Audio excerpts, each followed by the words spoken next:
to go?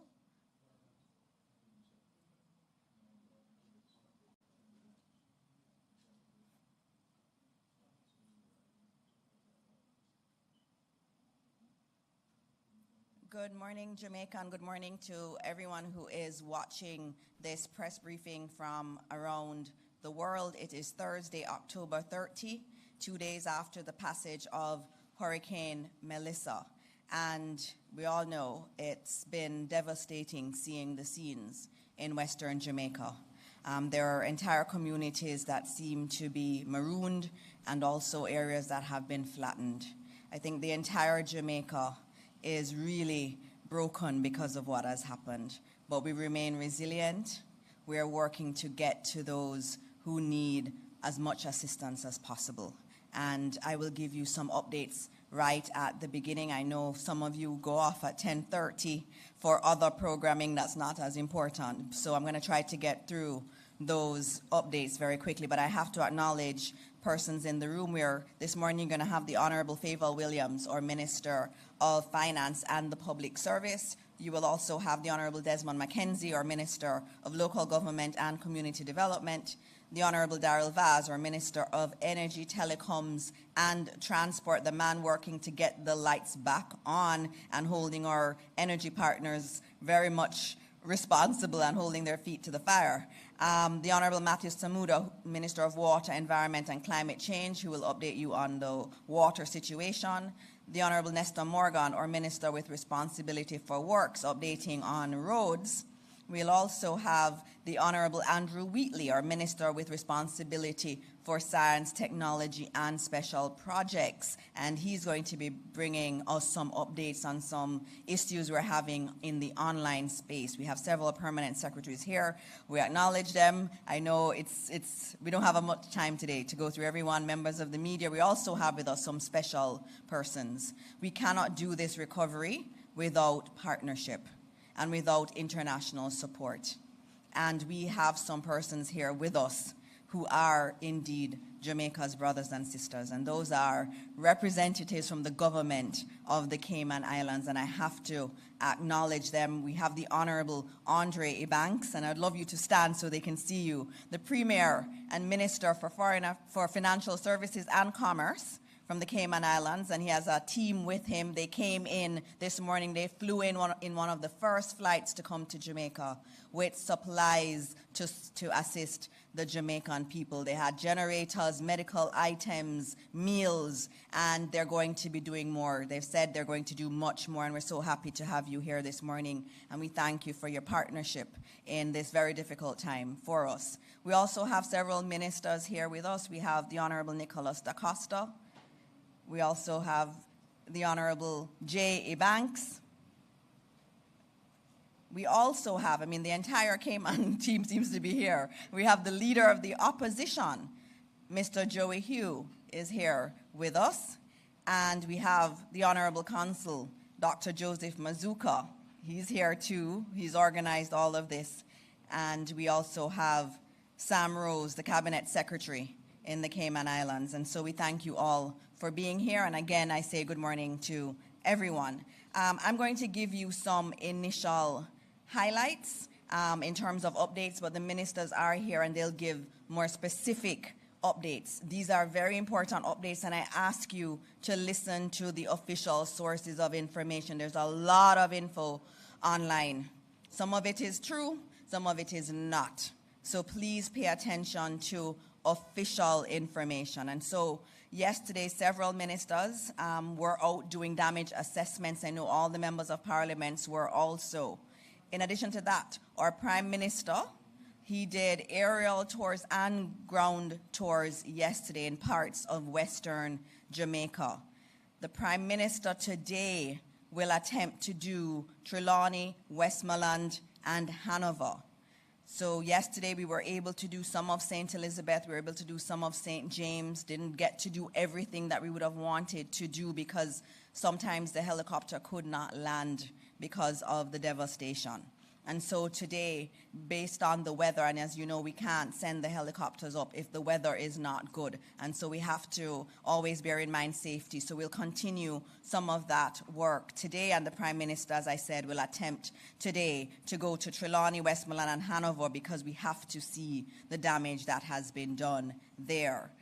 There's also we've had many requests from members of the media to also go up in helicopters to survey the damage. But we cannot do that right now. Right now, all the helicopters are focused on relief-related efforts.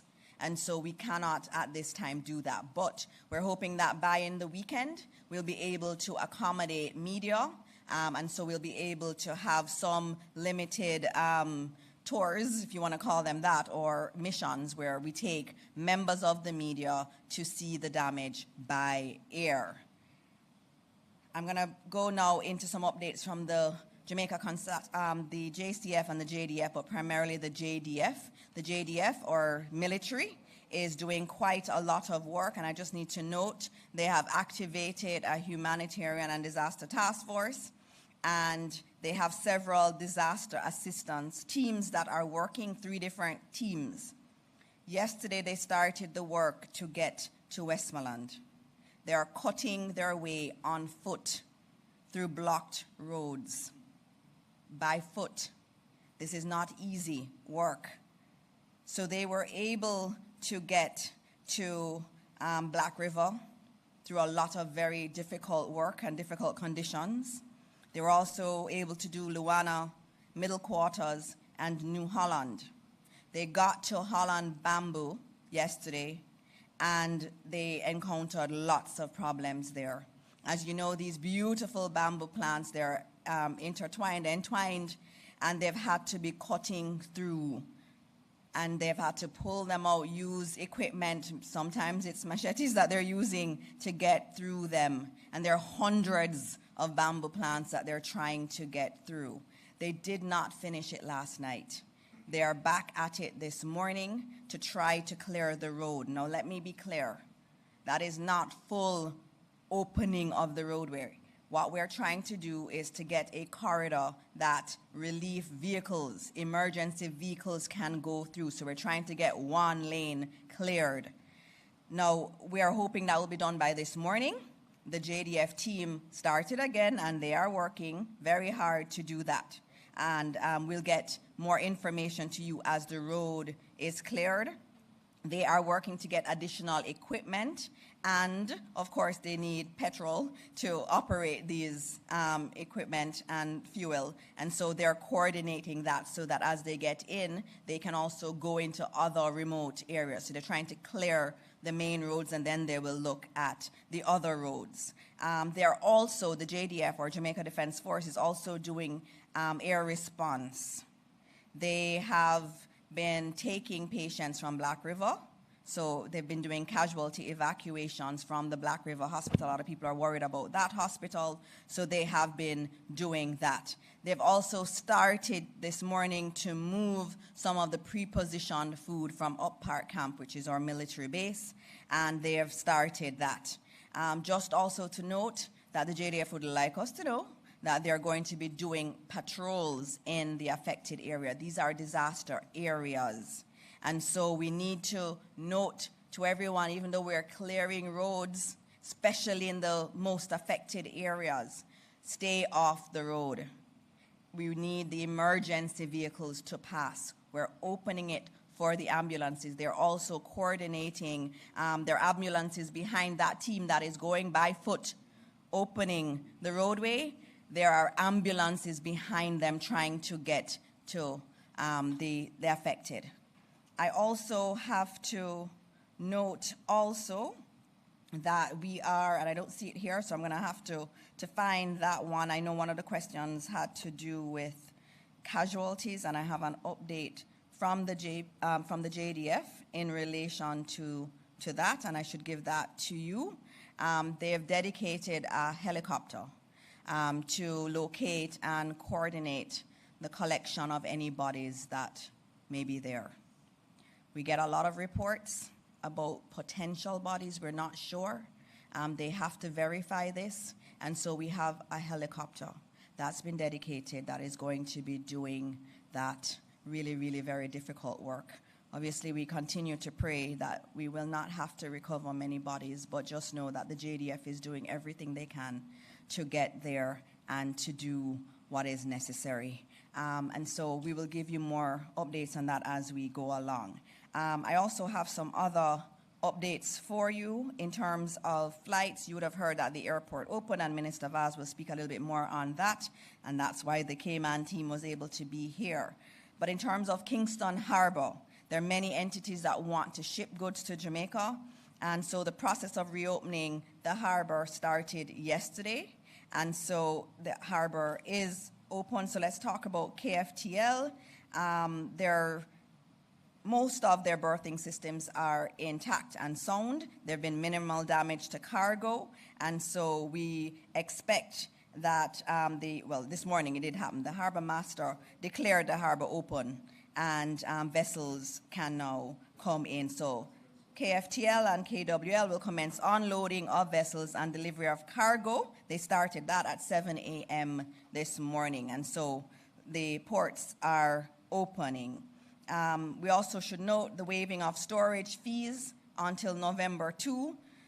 The Port Authority of Jamaica and the public wharves, KFTL, KWL, and port handlers will waive storage charges on containers for the period that the terminals were closed until the 2nd of November 2025. In terms of our cruise ports, yesterday we did do assessments. The Port Authority was out, and there is some good news there.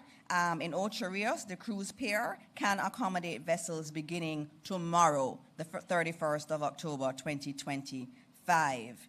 And in terms of Falmouth, there's more work to be done.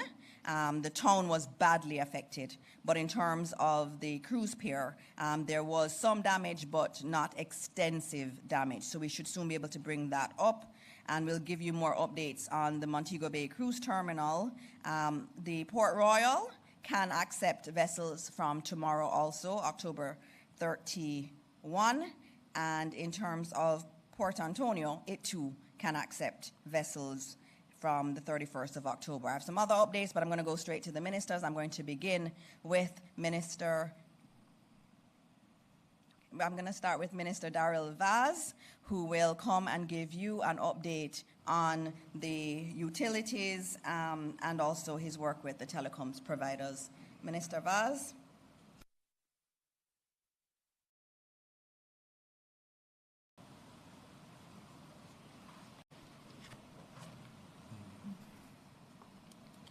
Thank you very much.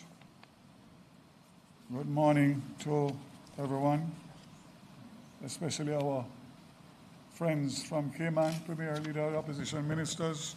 Thank you very much for coming. It means a lot. So let's start with JPS. As of 8 a.m. this morning, the country is currently operating on a slim generation reserve margin due to the unavailability of generation units and required high voltage transmission lines to meet growing demand from restoration. Firm generation available, 190.5 megawatts. Forecasted peak, 180.5 megawatts. No renewable output available from solar and wind plants. The floating storage reclassification unit that supplies LNG is expected to dock on Friday, October 31st. This will restore natural gas supply to plants that burn gas as a primary fuel. Transmission, over 70% of transmission lines remain out of service due to the severe damage. Reconnaissance flights with the JDF will continue today to assess further damage. Distribution, over 52,000 customers were restored over the last 24 hours. Approximately 490,380 customers, 72% of the customer base is still without power. 70% of the distribution network is de-energized, with only sections of Kingston and St. Andrew, St. Catherine, and St. Thomas, the main areas, being served. Let me just note that I got a report a while ago that the entire St. Thomas is suffering from low voltage. So I asked JPS to look into that immediately. The highlights, if you can call it that: 8 major hospitals have been restored, including all major hospitals in Kingston, St. Andrews, St. Catherine, Spanish Town now has power. We're working to restore 13 other major health clinics across the island. Power has been restored to the Norman Manley International Airport. And I'll just give you, for clarity, Clarendon, totally out, 51,000 customers. Hanover, same, 16,466. KSA North, 96,000 customers, 25,000 without light. South, 60,091, only 3,946 have light. Portland, 23,000 customers, 19,000 without light.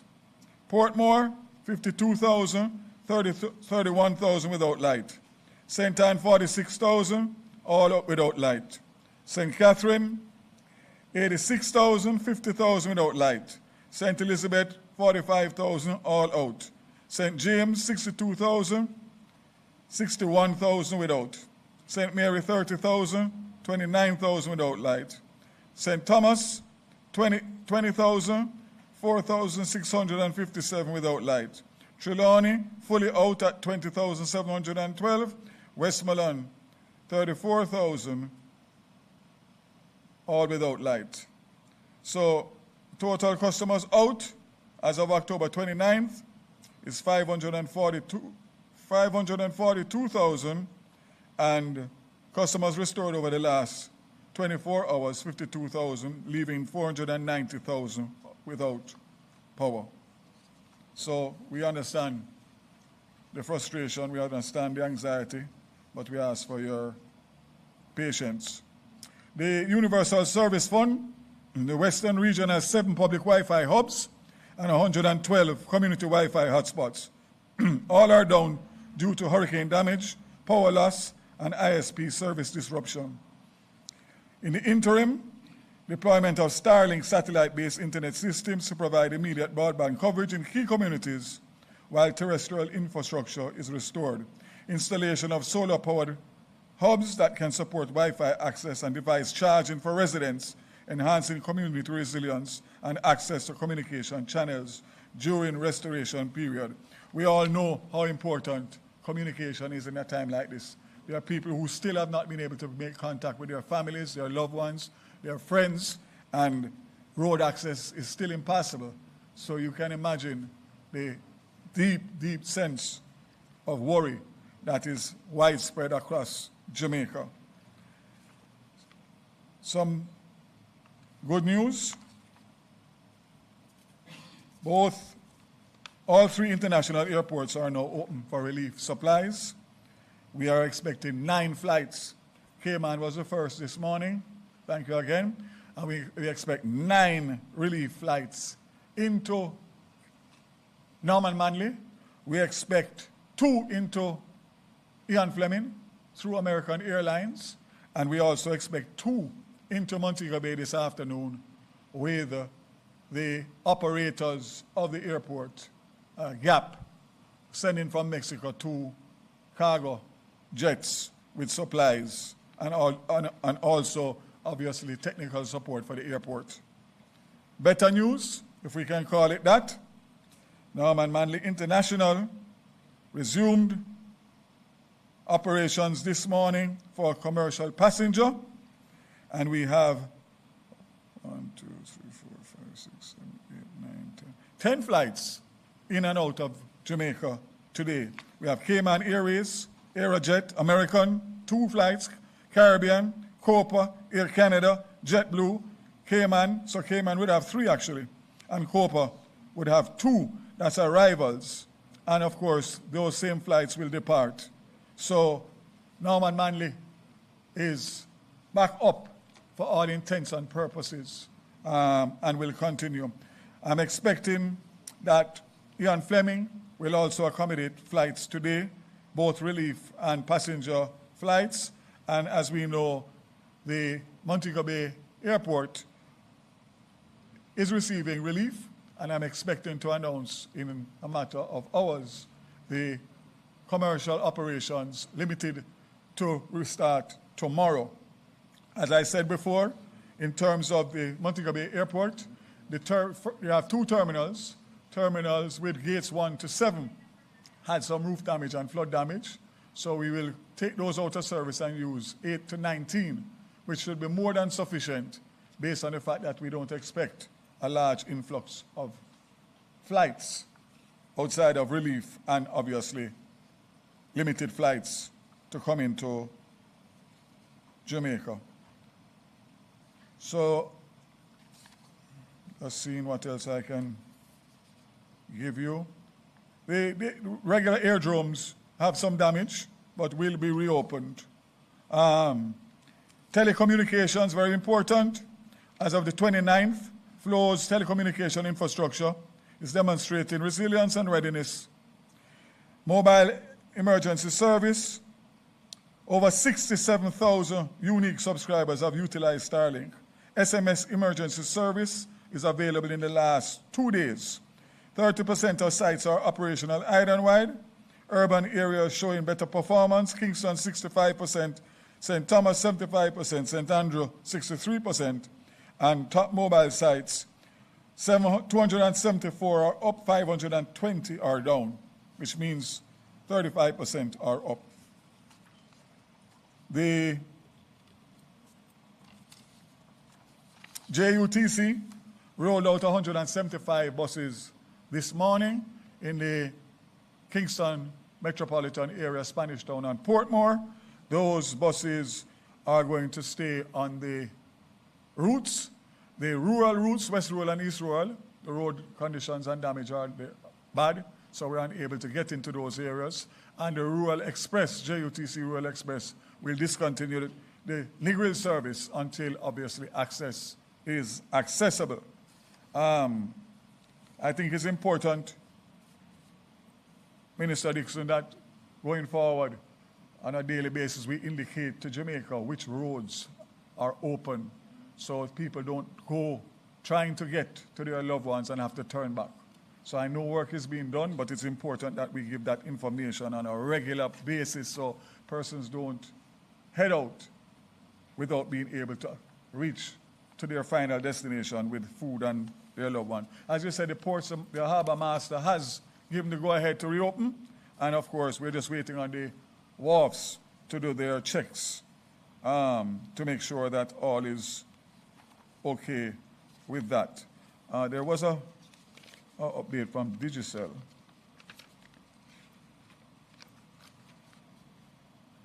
I'll have to provide that at a later stage. So I'll save the rest for questions, and I'll try and get some more information between now and then. If there's any essential service under my ministry that I've forgotten, please just ask the question and I'll get the information.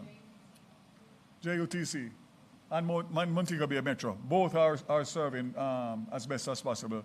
Obviously, Montego Bay St. James got a bad hit as well, so it will be limited service. But for JUTC, and we will be providing JUTC for relief efforts to go for families who want to get down there to help their loved ones. JUTC will be crafting something to assist in getting more people in one bus than having 5 or 6 cars trying to do the same thing.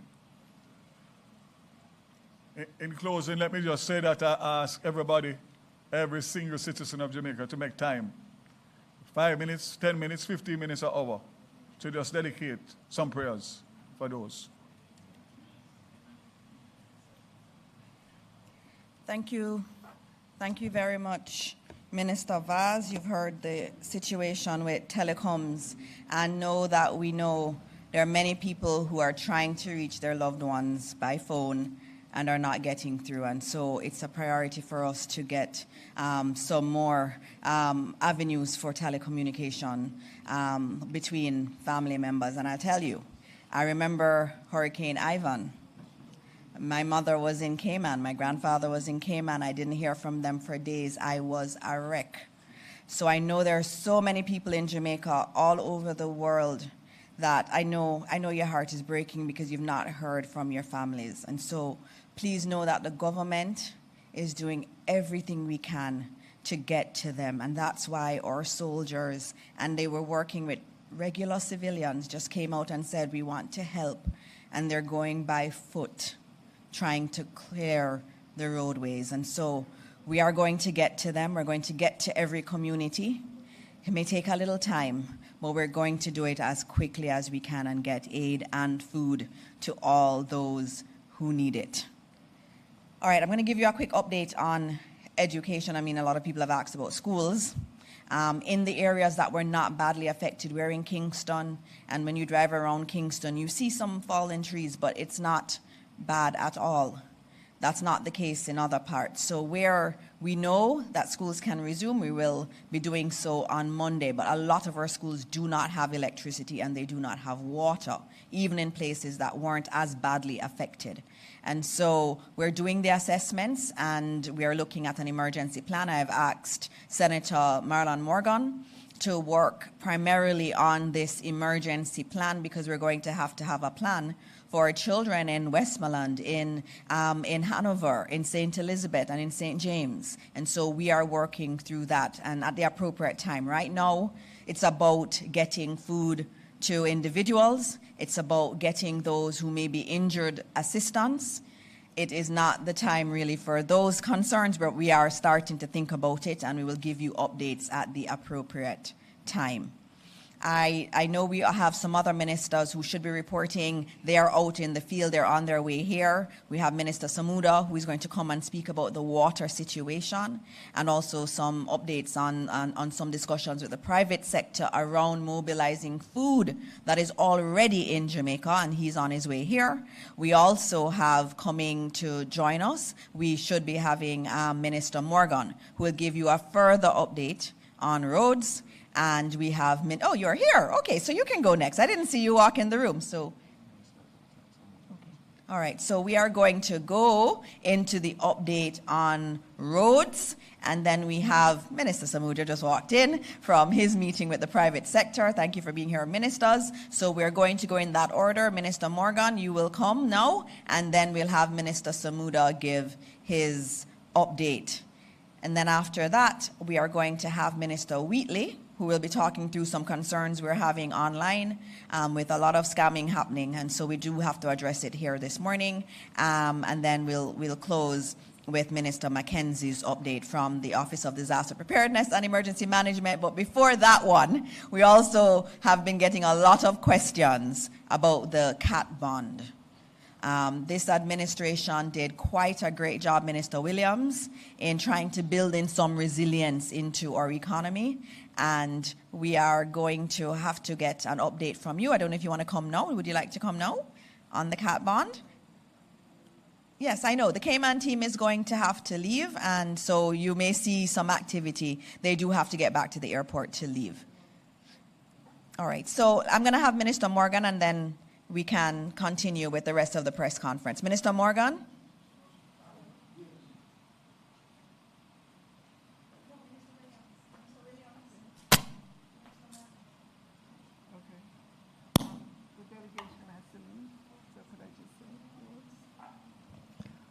Hello, good morning, everyone, colleague ministers.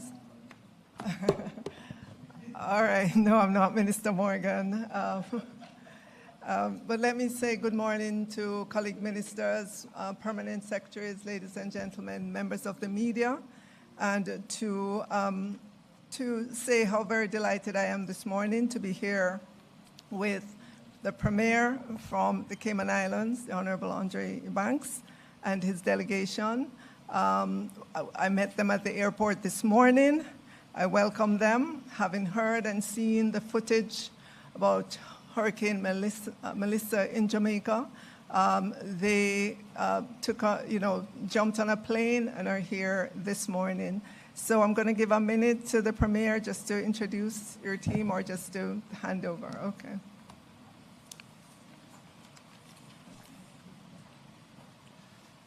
Good morning, Jamaica, and good morning to our folks in Cayman. I know that your country needs vital ministerial updates, so I'm going to make this very brief. From our standpoint, the Cayman Islands has a deep heritage and history with Jamaica. As Mr. Vaz has mentioned, and as you also have mentioned, we have had our own experience with Hurricane Ivan, and Jamaica was there for Cayman. So we pushed aside our usual state business and got on the first flight that we could to pledge our support. We have brought over an initial round of about US 200,000 of key essential supplies. We also have pledged, and I've written a letter signed by myself to your Prime Minister of about US 1.2 million of goods that we will have, essential supplies and resources that we will have shipped directly to Jamaica. So just know, on behalf of myself and the government, ministers who are here, Minister J.E. Banks, Minister Nick DaCosta, and the leader of the opposition, Cayman stands with Jamaica. Thank you. We'll have a host of other colleagues and friends that will come in the coming days and weeks, but God bless you all. God is in control. Thank you. That was not expected, but thank you. Just to note, if we're leaving, can we go on this side, please, so we're not blocking the cameras that are right ahead? Thank you. Bye. So thank you very much, Cayman. And I should note at this point, since we have acknowledged Cayman, there are many governments around the world that are offering support to us. We've gotten support from the US government, we've gotten support from the EU, from the UK. All of our Caribbean brothers and sisters have pledged support. I know Trinidad, last night we were on the phone with them and they have a shipment coming to Jamaica. Many other entities around the world have pledged their support, and we are so grateful to all of them for that support. Okay, and now we'll go to Minister Morgan. Minister Morgan, it is your time. Jamaica wants to know about what's going on the roads.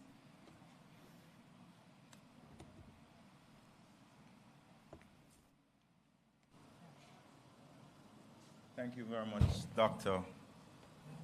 Morris Dixon. Thanks to everyone who is tuning in. Just want to give a report on the current situation regarding our roads and major infrastructure. We began experiencing the effects of Melissa on October 24. For the first few days, as the hurricane moved along the south coast of the island, it resulted in flash flooding, landslides, and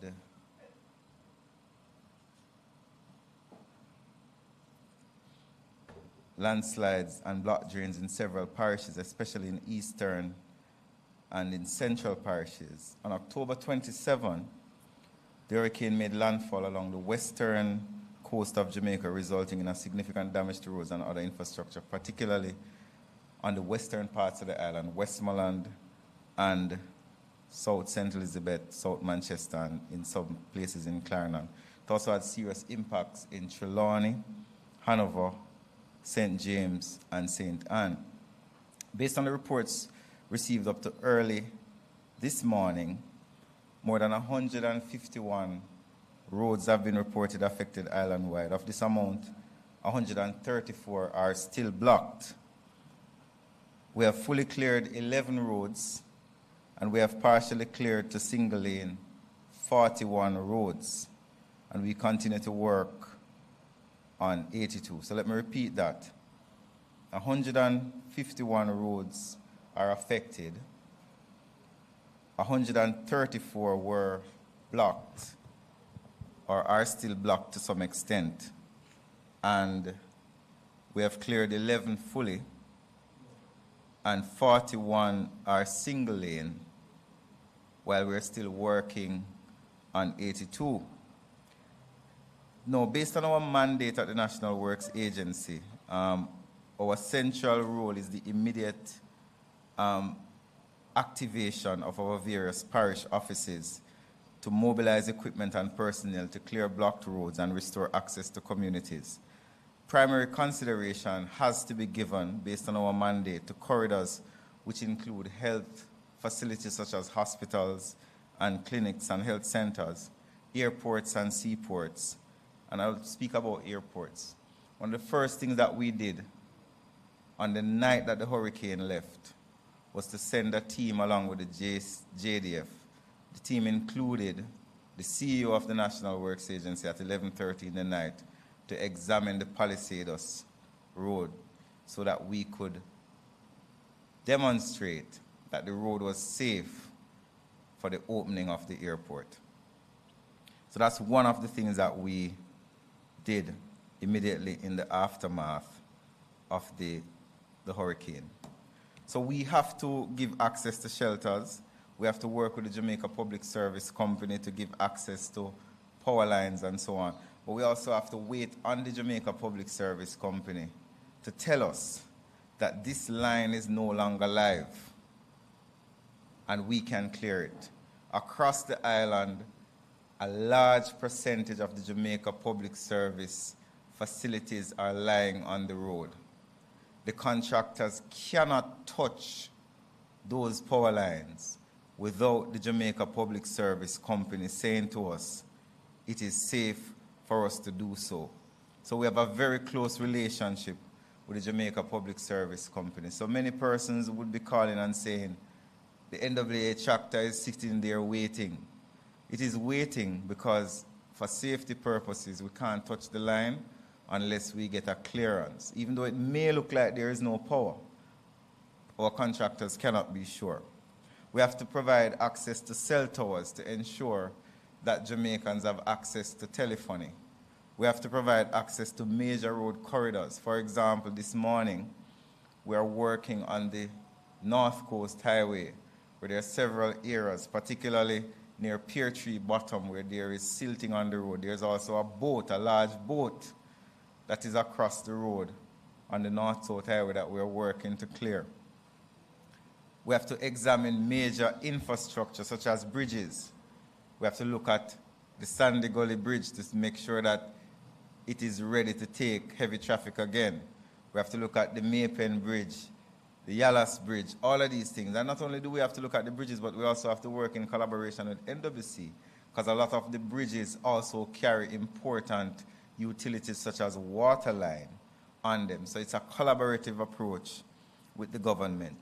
We have secured partnership with our partners, including construction contractors, major contractors such as China Harbour Engineering, and other grade 1 contractors such as S&G and others. I won't name all of them, who have capital works taking place. For example, S&G is working in Portmore to help clear the roads in Portmore.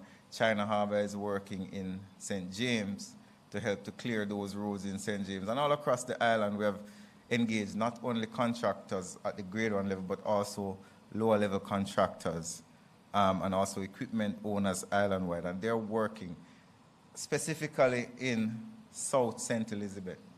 We have a lot of equipment in South St. Elizabeth. Right now, as we speak, we have equipment in Black River trying to clear the debris.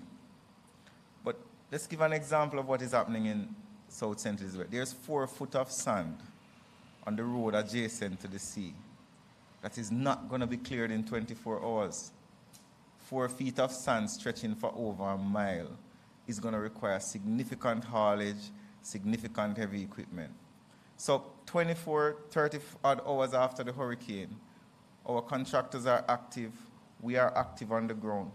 But the reality that we face is that we require time. Holland bamboo is another situation. Not only is Holland bamboo the bamboo in the road, but it is also flooded. So the time it would take to clear, if it was only the bamboo in the road, would be easier. Moneague is the same thing. The bridge at Moneague, we want to clear it, but it is also flooded. It's going to take some time for the water to recede so that the heavy equipment can go in. Not only do we have to contemplate that, but there are also areas where the hillsides have become unstable. So you might send an operator in, for example, Bagwat Gorge. An engineer has to come and look at the hillside to ensure that rock falls are not continuing. So imagine sending an operator into the gorge and a rock falls on the machine and he loses his life. It would be irresponsible of the entity to allow that to happen. So there's a lot that goes in. It's not just sending personnel into an area to clear a road. There are other things that factor in to the clearing. So we are in collaboration with JPS, NWC, Office of the Disaster Preparedness and Emergency Management, and we continue to work. Our first priority is to give single lane access, at least single lane access to where roads are blocked, which includes removing fallen trees, clearing landslides, relieving flooded areas by creating additional drainage. Our 14 parish technical teams, along with support from other departments, are assessing the effects of the damage and assigning appropriate equipment to clear affected areas. And we've also deployed technical teams to look at our bridges and critical infrastructure where river training may be necessary.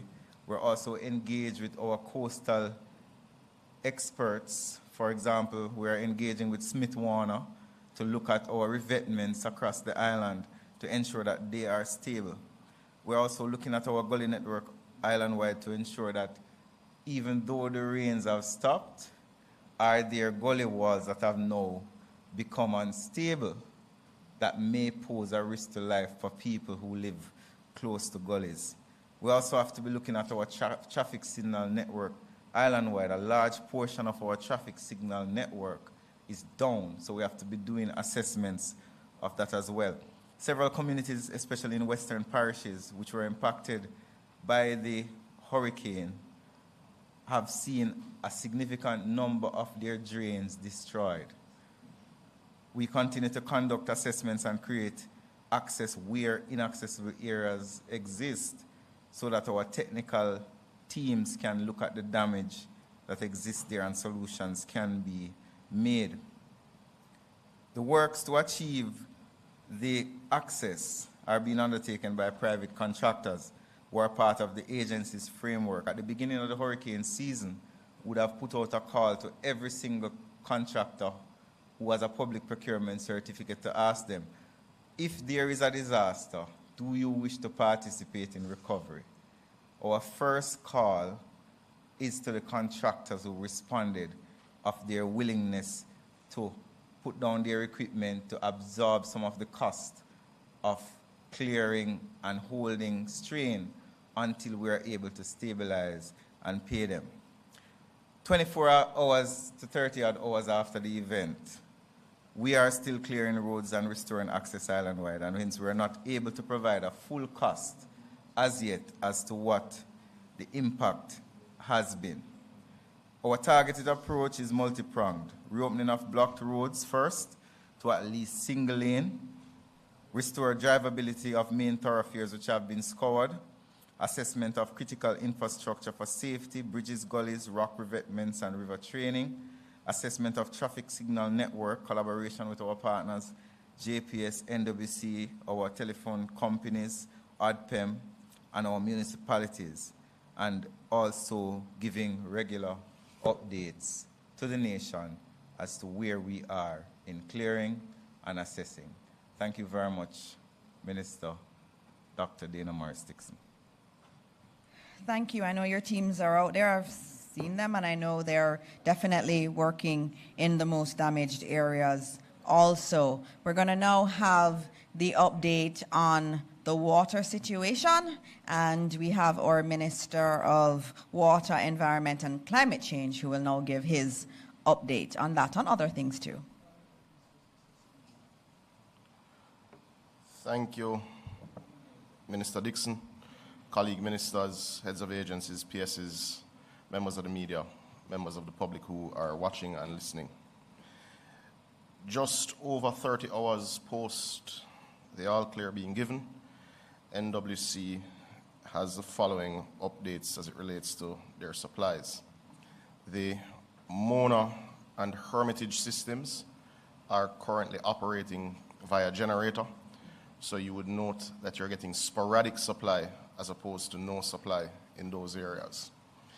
The Tullow Springs, which is the third major system that supplies southern St. Andrew and certainly sections of Kingston, is operating with full JPS supply, but is impacted by some turbidity. That seems to be settling now, so we are able to increase the volume of water coming from that system. We are also pulling some supply from wells in St. Catherine with the use of generator and connecting from private sources into our systems. So Kingston and St. Andrew, it would be fair to say that outside of the hilly interior, being East Rural St. Andrew and West Rural St. Andrew, are at minimum getting sporadic supply. The hilly interior is obviously impacted by pumps which need energy, and that is being worked through with JPS. We expect to be able to return most of Red Hills and Stony Hill sections that are supplied by pumps with supply by this evening. So Kingston and St. Andrew generally is doing okay. St. Thomas had some electrical problems from damage during the storm. Those are being resolved now, and it's expected that St. Thomas's pumping systems will be up before the end of the day. The larger issue that we face, as you can imagine, is in Western Jamaica.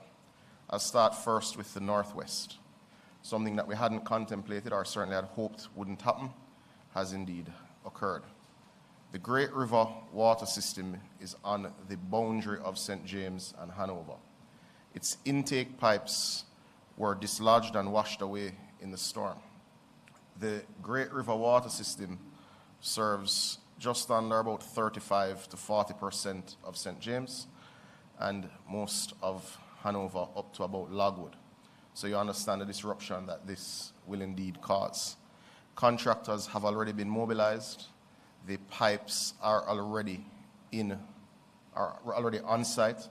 We expect work to commence within another hour as the assessments are now complete. We have been working with NWA. There will be a temporary intake installed which will cause some traffic disruption, and the longer term work will take about 6 weeks. But we expect to complete the temporary reconnection by Sunday evening. That will allow us to pump pretty much for 70% of Hanover and 35 to 40% of St. James. I think that's important for residents there to note. We do have a generator on site at this water treatment plant, so as soon as we're able to pull water into that facility, that will help. The Martha Brae system, which tends to be the next largest system supporting approximately 50% of northern Trelawney and about 50% of St. James, especially the Montego Bay metropolitan area, is being impacted by turbidity of the Martha Brae River. With where that is now, we expect that to significantly reduce over the next 36 hours. We do have generator on site. We will be able to pump water into homes immediately after turbidity subsides within that 36-hour period. Now, important to note, and this is something that happens all the time in St. James. St. James pulling from one source is perhaps an unfortunate way that we designed this water system some 40, 50 years ago. It takes a while to backfill the lines.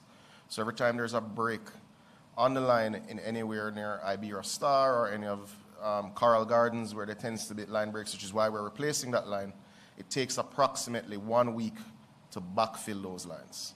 We pump from the Martha Brae to the terminal reservoir in the center of Montego Bay, and to backfill the lines right throughout the hilly interior of St. James, 1 week. We expect to start pumping within 36 hours. But I want there to be understanding that certainly immediately post that 36 hours, firstly, northern Trelawney will see water in their pipes, and then eastern St. James, not the political boundary, but the geographic region, will start to see the impact, and you'll move steadily into the center of Montego Bay to the terminal and the bogue systems there. Just want people to be aware that those are the constraints in that area. As it relates to Logwood, which is the major supply for Negril and sections up to about Landilo, it was damaged during the storm in terms of the electrical supply. We have repaired that and we have commenced pumping. So within the next 12 hours, persons from Logwood to Negril to about Landilo should be seeing water as we backfill those lines. We're working to do the assessments in the rest of Westmoreland. Access and connectivity with our team has indeed caused challenges. A team from Trelawney and Montego Bay is physically going to sites throughout the course of the day. We'll be better able to update as it relates Westmoreland, I would imagine by close of business. Port Portland, well, let me stick to the west first. St. Elizabeth, as you know, is in many ways ground zero. St. Elizabeth, and I'd say eastern Westmoreland, is ground level for the disaster. We are currently doing the assessments. There are 17 systems that we had evaluated between eastern St. Elizabeth and central Westmoreland that we have made arrangements for generators. We are working with the JDF to establish the routes to install these over the next 36 to 48 hours. You will recall that we had stated that it was 72 hours post all clear that we would be able to deploy these generators. At that 72-hour mark, it will take for some of those systems 12 to 18 hours to backfill the lines. So we're working through those issues. Clarendon is currently impacted heavily by energy issues, certain at our pumps. The JPS has advised that the major ones that service central Clarendon, not political boundary, but geographic boundaries, will be energized by this evening. That will give us significant reprieve. However, the major issue that we faced was in the Mineral Heights and the Woodside facilities. Those were significantly damaged by storm winds. We'll have a better feel as to how long those will take for restoration by the close of business. Engineering teams are indeed already there. The St. Catherine treatment plant is already back in operation. We expect backfilling of lines from Spanish Town, certainly into Old Harbour, to be complete before the end of the day, and persons in St. Catherine should largely have water supply by close of business. That's for the plains. As we know, as you have many pumps that function as lift stations into the hilly interior, into places like Riversdale, that will take some time as we restore those systems. We're doing the assessments now. Portland and indeed St. Thomas, though not in the brunt of the storm, would be impacted by turbidity issues and some power issues. We expect to deploy generators, 8 generators, which will function to restore approximately 50% of Portland and approximately 60% of St. Thomas before the end of the day. So we're working through those systems. Turbidity, we expect to largely subside over the next 36 to 48 hours. That will clear one hurdle. We're working very closely with our partners in JPS to restore power, firstly, to the systems that supply hospitals, infirmaries, places of safety, places of detention, and of course, airports, Minister Vaz. The other priority, which we had not stated, but we expect to be complete with our deployment of generators by tomorrow morning, is our loading bays for trucks. Those are being dealt with now. We have commenced loading bay operations at Logwood in Hanover to deal with most of Hanover and western Westmoreland. We have commenced loading bay operations in Trelawney that will start to deal with eastern St. James. We are working to get power source to a small well that we do have in western St. James to commence trucking by this evening in the western half of St. James. Our trucking will be very inefficient because we may have to go to sources that are further away than the usual source as we get many sources up. But they will be operating, as of this evening, 24 hours a day to ensure we're able to backfill public institutions at night where we can get access and go into communities in the day.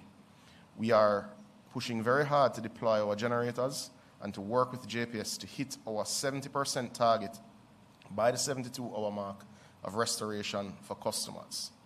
Now, we are clear that many of our rural communities exist outside of the utility footprint and can be marooned or can be cut off from some of the small community tanks that they use.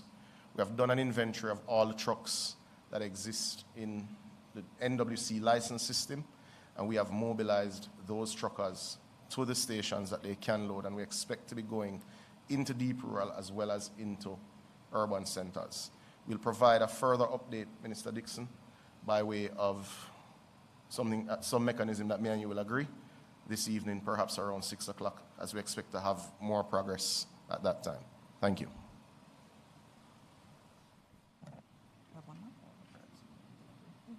Yes, he's going to update on the private sector meeting that I had said earlier. So the Prime Minister, as a subset of the disaster risk mechanism, had asked me to engage with the private sector as it relates to food and medication. I would have had a meeting with the PSOJ, with representatives of the PSOJ, the JMEA, the JCC, the Shipping Association, and Port Authority this morning. We have looked at their current capacity on the ground. They're doing their internal assessments in terms of what they'll be able to contribute. They've formally engaged many of their suppliers for them internationally to also make donations, since they've benefited so well over decades in Jamaica. And we have formed a joint working group that will look at the distribution mechanism for over 200,000 packages over the next 10 to 21 days. That is the assessment of what we will need urgently to many of our affected communities. Now, this distribution mechanism will not be a one-size-fits-all. One of the things that we're doing throughout the course of the day and working with the JDF to do is we're assessing stores that exist in the areas worst affected that are standing and are able to operate and have stock and can be restocked because the roads are close to those areas. So in those areas where stores exist and have stock and are able to function, we'll be initiating a voucher system as soon as is possible, because we don't need to mobilize physical goods to go there. Where stores are not in a position to operate, we will be dealing with packages, certainly with dry goods and non-perishables, so that they're able to make their own meals in that regard. We will also be supporting with several of their members in the food and beverage industry, through the JDF, through the OPM, through the Ministry of Labour, with cooked meals where they're able to support. So for instance, I know today across 3 of our major patty suppliers, some 35,000 patties are being baked to be sent to the West in Jamaica. And that's one initiative of many. But we'll be reconvening mid-afternoon, and we'll give a formal update in terms of how we plan to distribute significant food packages over the next 7 to 10 days to the worst affected areas this evening. Thank you, Minister. Thank you very much, Minister. As you see, we're all jumping in where we can and supporting the effort as best as we can. One of the main questions we've had from the media, particularly, has been about the cat bond. And so, Minister Williams, we are going to ask you to give an update on that. Just noting we do have a cabinet meeting, so we will have to break soon because all of us are needed in cabinet. And so Minister Williams will go, and then Minister Mackenzie will give his and then Minister Williams first, and then Minister Wheatley, and then Minister Mackenzie will close.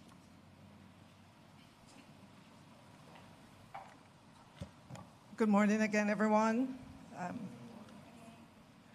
All right, I know that we can agree that we can't prevent the storms and hurricanes that come at us. But one thing this government can be credited with is putting together a robust national natural disaster risk financing policy and taking the steps to ensure that we put the financing in place, the financing framework, and maintain it over the years and made it more robust, so that this morning we can stand here to remind you that that framework consists of several layers. The first layer that we can immediately call on is the contingencies fund with $5.3 billion. Then we have the National Natural Disaster Reserve Fund with $1 billion. There are some conditions that apply, and we'll work through those. Layered on top of that are our different insurance policies, and we do have 2 insurance policies with the Caribbean Catastrophe Insurance Facility, otherwise called CRIF, C-C-R-I-F, and the coverage there for tropical cyclone is US $91.6 million, and for excess rainfall, the coverage is US $37.3 million, of course. Those are also parametric insurance, meaning preset conditions, and those will be calibrated, and we will get information as to whether or not there would be a payout from that insurance. On top of that, we do have the catastrophe bond, otherwise called CAT bond, for a potential payout of $150 million if that bond is triggered. I know that there have been many articles written, many questions asked. It was only this morning that I got word from our financial secretary, but I wish to take that word to cabinet for discussion before we talk about it publicly in the press. Additionally, we do have loans, contingent loans from our international partners. And so from the IDB, we also have a contingent credit facility of US $285 million. So you can see if the layers are exhausted, you can see how we can continue to the next layer. And so I just want to remind you that we do have these facilities in place. We don't have all the information just yet as to precisely what the payout will be from each of them. But as we get that information after updating the Prime Minister and the Cabinet, we will make that available to you. And you saw this morning as well the Premier from Cayman, $1 million Caymanian dollars. You heard the list from Minister Dana Dixon about just all the contributions that have come in to date. And so I know as the world looks on and they get more information about just the devastation that we faced, that we will continue to see our neighbors, not only in the Caribbean, but across the world, rally to our assistance. So that would be my update, Minister. Thank you so much. Thank you, Minister Williams. So we now have Minister Wheatley. This is your first time with me. Yes, good. And you have a very sobering update for us. So thank you, Minister, for being here. Thank you very much, Minister. Good morning, everyone. While Jamaica and the government tries to deal with the aftermath of Hurricane Melissa, we have some unscrupulous players, not necessarily within Jamaica, but worldwide, trying to take disadvantage of the situation. The Jamaica Cyber Incident Response Team, Jamaica CERT, is issuing an urgent alert to the public in Jamaica and worldwide regarding the emergence of fraudulent websites attempting to exploit generosity in the wake of Hurricane Melissa. Jamaica CERT's monitoring systems have detected multiple suspicious domains currently under development that appears designed to divert hurricane relief donations away from legitimate channels. In fact, up to last night, we identified 8 such sites, and just now it has been updated to 28 sites that are attempting to divert contributions, donations from legitimate sources. These malicious actors are creating fake websites with names deliberately similar to Jamaica's official donation portal. We have identified some of these domains as JamaicaHurricaneHelp.net, JamaicaHurricaneHelp.org, Jamaica-Hurricane-Help.com, MelissaReliefJamaica.net, MelissaReliefJamaica.com, MelissaReliefJamaica.org, SupportJamaicaGovJM.com, SupportJamaicaGovJM.net. And you recognize that the last two are very much similar to our official website. The main difference is that all of our websites, our official website ends with .gov.jm.com. What you have identified, ladies and gentlemen, is that these sites are at varying stages of development. But Jamaica CERT suspect that these sites may become active in coming days. The only legitimate government website for Hurricane Melissa relief donations is https://www.supportjamaica.gov.jm. So you'll see that our official website ends with .gov.jm. How should you protect yourselves? Verify the URL carefully. As I stated earlier, the official site ends in .gov.jm and not .com, .net, or .org. We ask that persons who wish to donate to type the address directly. Do not click links in unsolicited emails or social media messages. Look for security indicators. Ensure the site shows https:// and look for a padlock icon. Again, that speaks to the security of the site. We are asking persons to be suspicious of urgent requests. Scammers create artificial urgency to bypass your careful judgment. We ask that you research any organization. If you are donating through a charity, verify its legitimacy through independent sources. What to do if you encounter a suspicious site? Do not enter any personal or financial information. Do not make any payments. Report the site immediately to Jamaica CERT at jamaica.cert@opm.gov.jm. And you must also share this warning with friends and family as well. A message to our international donors. The government of Jamaica recognizes and deeply appreciates the global outpouring of support for Jamaica during this difficult time. We urge all international donors to exercise caution and use only the official government portal.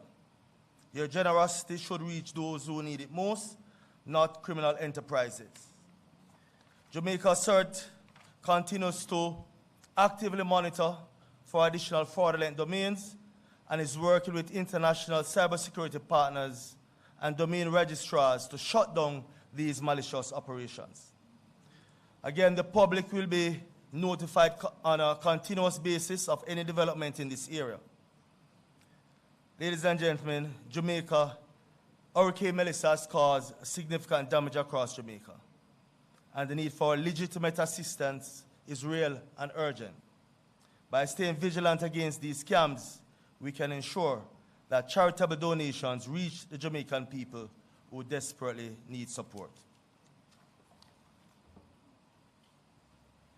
Thank you, Minister. You heard it. There are people out there trying to get money via nefarious means, and you have to. That's why we created the .gov.jm extension, because we know that we need to be able to say that something is legitimately the government of Jamaica. There are some other legitimate sites that are out there, some very important organizations. Please do your research before you use any of them. If you're looking for the official government of Jamaica site, it is supportjamaica.gov.jm. And so many people, there have been thousands of people already on that site giving contributions from around the world, and we thank all of them. And we've been joined by Minister Grange, who has said that she is doing some work in terms of mobilizing to support from the entertainment sector, and we know she's very good at that, and we're going to need all of that support going forward. And so you'll be hearing more on the initiatives coming out of the Ministry of Culture and Entertainment and Gender and Sports as they support the effort to get the donations in and to support the communities that are in need. And so our last presenter this morning, and we do have to go to Cabinet, is Minister Mackenzie. Minister Mackenzie is our Deputy Chair of the National Disaster Risk Council, and he'll give you his official update. Thank you, Minister, colleagues. permanent secretaries, members of the media, ladies and gentlemen. I will be very brief because most of the updates that are probably critical to the concerns of many Jamaicans have been addressed by Minister Vaz, Minister Morgan, and Minister Semuda. And we have had another layer of concerns based on the presentation just made by Minister Wheatley.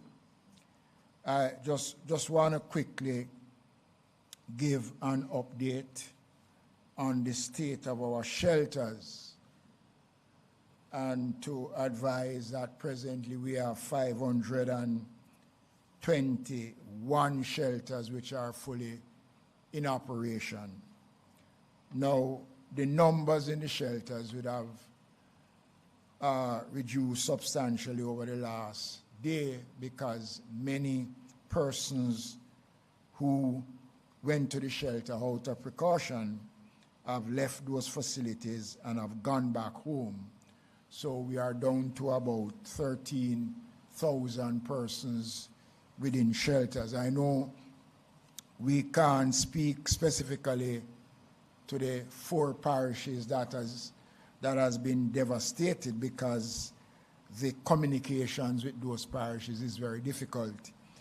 I got a call from the mayor of Black River this morning, and we spoke, and we are making arrangements to get food and water into Slipe and another community in St. Elizabeth that he spoke to me about, and those efforts are presently on the way.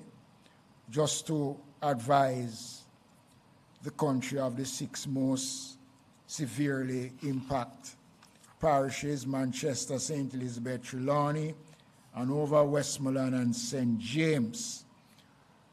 Over 170 communities within these parishes have been moderately or severely affected by flooding, land slippage, and other aspects of Hurricane Melissa. Just want to update that the Emergency Secure Response Team, and Minister Dixon would have spoken briefly to it earlier on, comprising 117 members of the Jamaica Defense Force Disaster Assistance Response Team, the DART, has been deployed to assist with search and rescue, and they are en route making clearance and distributing food packages along with the Jamaica Constabulary Force and the Jamaica Fire Brigade in many communities that are accessible. The relief operation continue in collaboration with national and international partners, including World Food Program, UNICEF, SEDEMA, and other such agencies, the Red Cross, the Salvation Army, and thousands of well-thinking Jamaicans. Already, Minister Williams met the Caymanian delegation, and more relief supplies are en route to Jamaica. I just want to close now by saying I spoke yesterday again about the question of the operation of the shelters. And again, social media is making hell out of what the government is doing.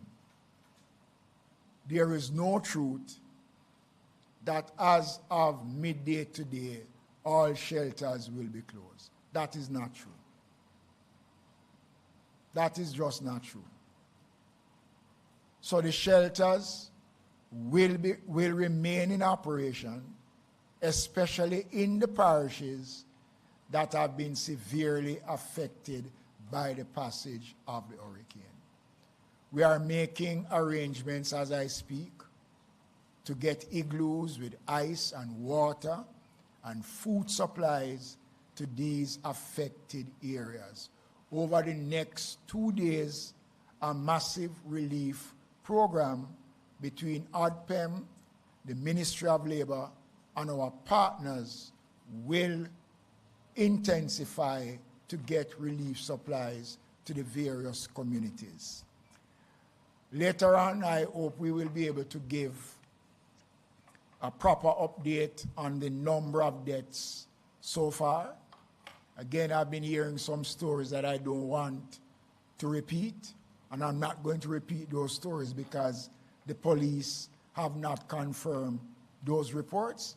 But what I will say is there has been casualties, and we do anticipate, based on our information, that there'll be more. But I'm asking persons only to respond to the official statement coming out of the OPM or from the Minister of Information, who will receive those information and will provide them to the public. So this is just a brief update. We continue to work. We continue to do all we can to ensure that we reach those who are in need. Thank you, Minister. Okay, thank you very much, Minister.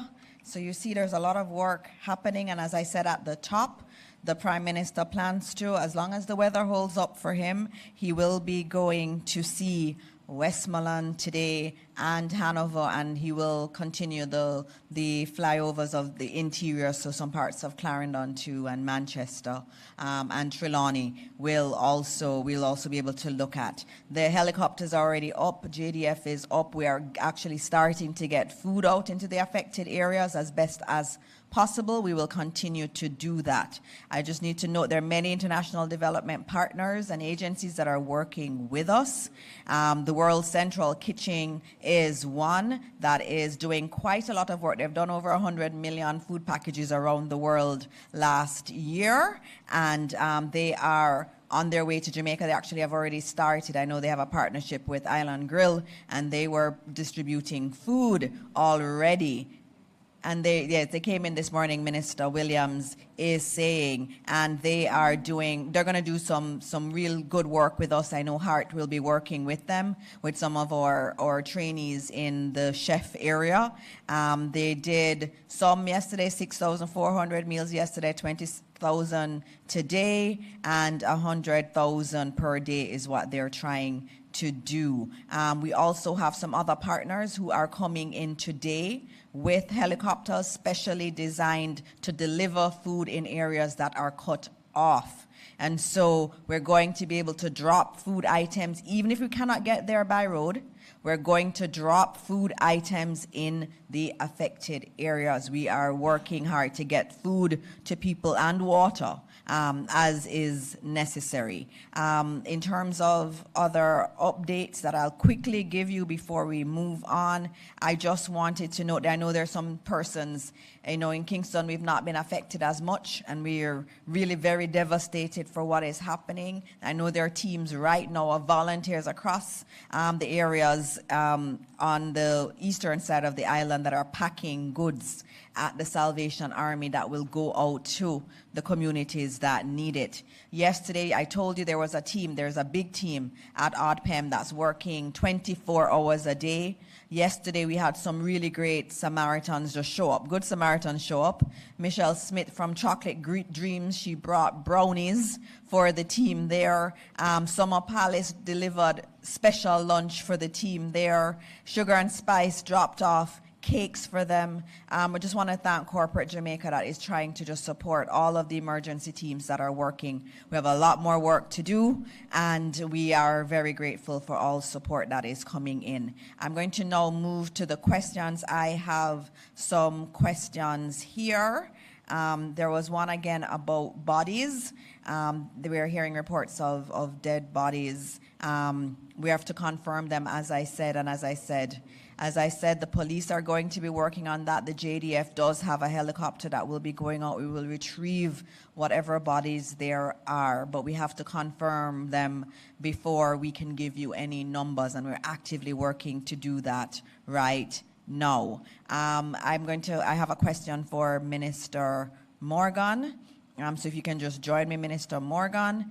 It is from Emily Shields, and she would like to know, about the NWA teams and private contractors. Are they working from St. Elizabeth westward, meaning they won't get to Westmoreland until St. Elizabeth is cleared?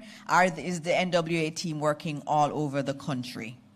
Thank you very much, Dana, for that question. The National Works Agency has engaged contractors in every single parish. Even before, and I want to explain it, at the beginning of the hurricane season, the NWA invites qualified contractors to tell us, do you want to work if there's a disaster? And many contractors say yes. Since the event of Melissa, we again reached out to not only qualified contractors, but anyone who has equipment who is willing to assist us. And we have said to the parish teams, if the person has a backhoe, a front-end loader, an excavator, and there's a need for it, use them. We can deal with the administrative side of it after. So there is absolutely no restriction nationally about the engagement of reputable persons who have equipment and expertise to assist in the recovery. Westmoreland, Hanover, St. James, St. Elizabeth, Trelawney, all parishes across the island. And I want to say to the people in Westmoreland, it goes for you as it goes for Hanover, as it goes for Trelawney, as it goes for Clarendon. Thank you. Everybody. Thank we you are very much. everywhere. NWA is everywhere. There is no area that is being focused on. They are everywhere. I think we have one here. Thank you, Minister. But you could stay because I think they may ask you more questions. Mahiri? Can't hear you.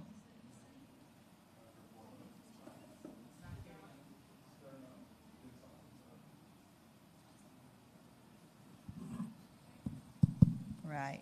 Before we head to nationwide, Minister Dixon, I know a lot of persons have been reaching out. They want to become volunteers. They want to become volunteers. And there's this popular site that I would want someone from OPM to confirm. It's opm.itechinnovations.com. We just want to know if this is a legitimate site where persons can register to become volunteers, please.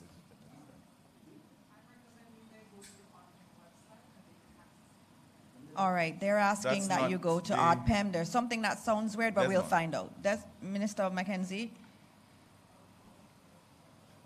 We welcome volunteers. The OPM already have they have about over 2,500 volunteers. But that website that you just named is not something that we are familiar with, so I would refer people to go directly to the OPM website, okay? To the OPM website, please. All right, thank you, All right, I'm Minister. just noting, I know there was a call yesterday for volunteers to help with the Salvation Army, for example, and many persons went there this morning. I've been seeing pictures of people packing food there to support. And so we're going to be, there are avenues for volunteering. Obviously, right now, we're focusing on clearing the roads, on getting supplies to those who need it. And there are opportunities to volunteers, but go on OPM. There are a lot of sites, as Minister Wheatley has said, that are masquerading as official sites, so please be careful. Morning, everybody. Mahiri Stewart, Nationwide News here. Question to Minister Mackenzie. We did hear of one incident of one of the disaster response workers being injured before the hurricane had made landfall, but following the passage, we know of the citizens that are marooned, but in terms of the workers that are already in the areas working, is there anything you can say in terms of whether or not they're okay? The workers, the question was about our emergency response workers. Are they all okay? Has anyone been injured? Well, thank God they are okay, and they have been working 24 hours around the clock, especially in the areas that have been affected more than other areas. And I must commend the JDF, the Jamaica Fire Brigade, and the Jamaica Constabulary Force, and our workers on the ground. They have been true to the cause, and they are doing a wonderful job. And thank God so far, none of them have sustained any injuries. And question to Minister Morris Dixon. We've received reports at Nationwide News of some institutions that have dorms that are closing the dorms despite the fact that they may have students in them that are from the areas that have been worst hit by the hurricane. In terms of your advice to these schools that are housing these students, what would you advise them to do? What I would say is that we are Jamaican people and we take care of each other. We cannot send home a student to a place where they do not have shelter. We cannot do that. We have to think about each of these students, think about what they are going through. Many of them have not heard anything from their families. And so we have to do the responsible thing, and I ask all of the leaders across the system that they do the right thing, and I know they know what the right thing is. Ask yourself, what would Jesus do? And do that. And last question, I guess it would be to Minister Vaz. We know that the JUTC, for the most part, is up and running in this area. I know the rural school buses were used in terms of transporting persons to shelters. But given that schools aren't open right now, in terms of the usage of those rural school buses, will they still be used during this process to get aid to different areas?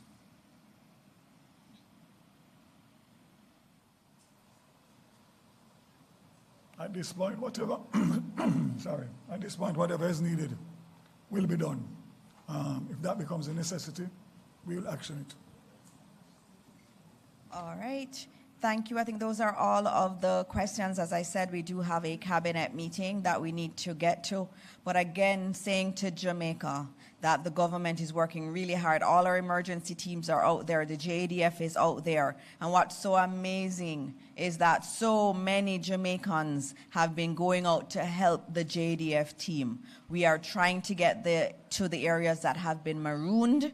We will get there.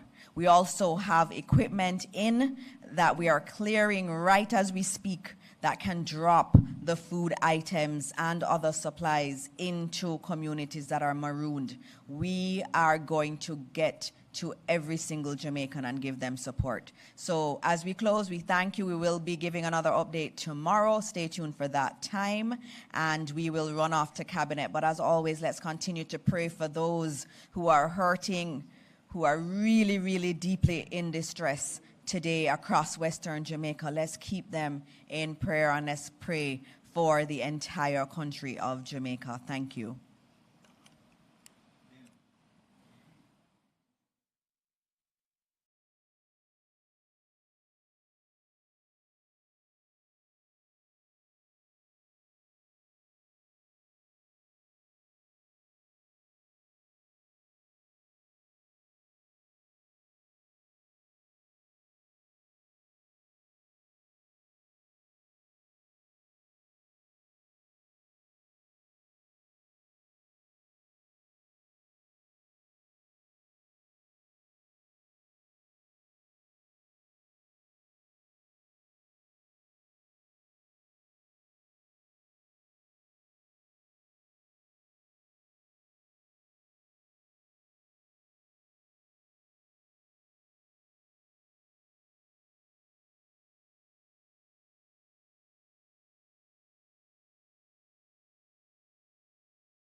Conditions to be.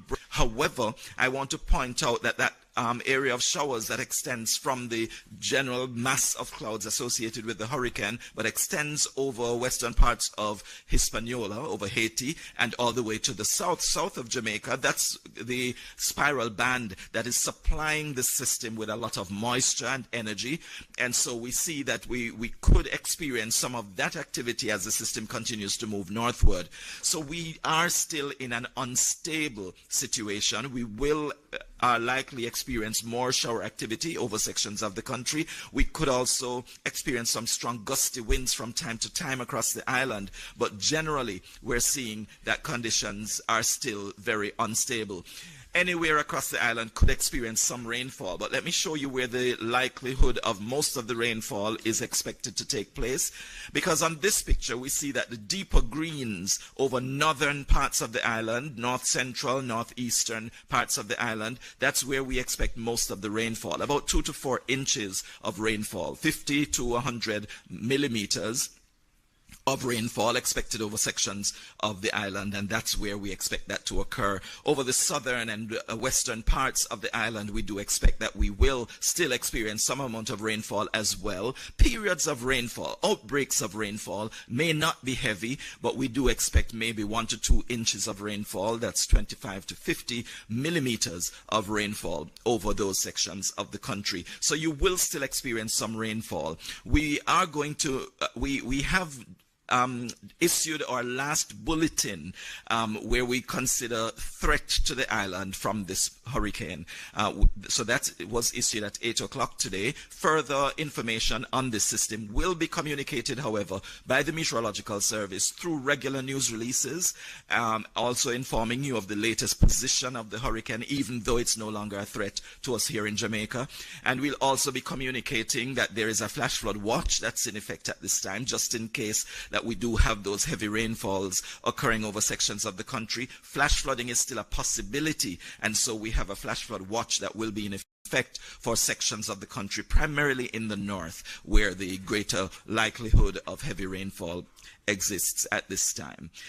So the system is continuing to move toward the northeast. It's now over eastern Cuba, as I mentioned, expected to move over the southeastern part of the Bahamas and then out into the Atlantic, heading close towards Bermuda, and that should occur by Friday of this week. So we're moving now to the recovery phase of this. The Met Service will, of course, be conducting our own assessment of what has taken place. We will provide a formal report to our minister, of course, that would be shared, and that is going to indicate what amounts of rainfall were actually experienced across the island, also where we had the strongest winds. We thank all those who have supported us over the past few days, particularly the National Hurricane Center in the United States in Miami, Florida.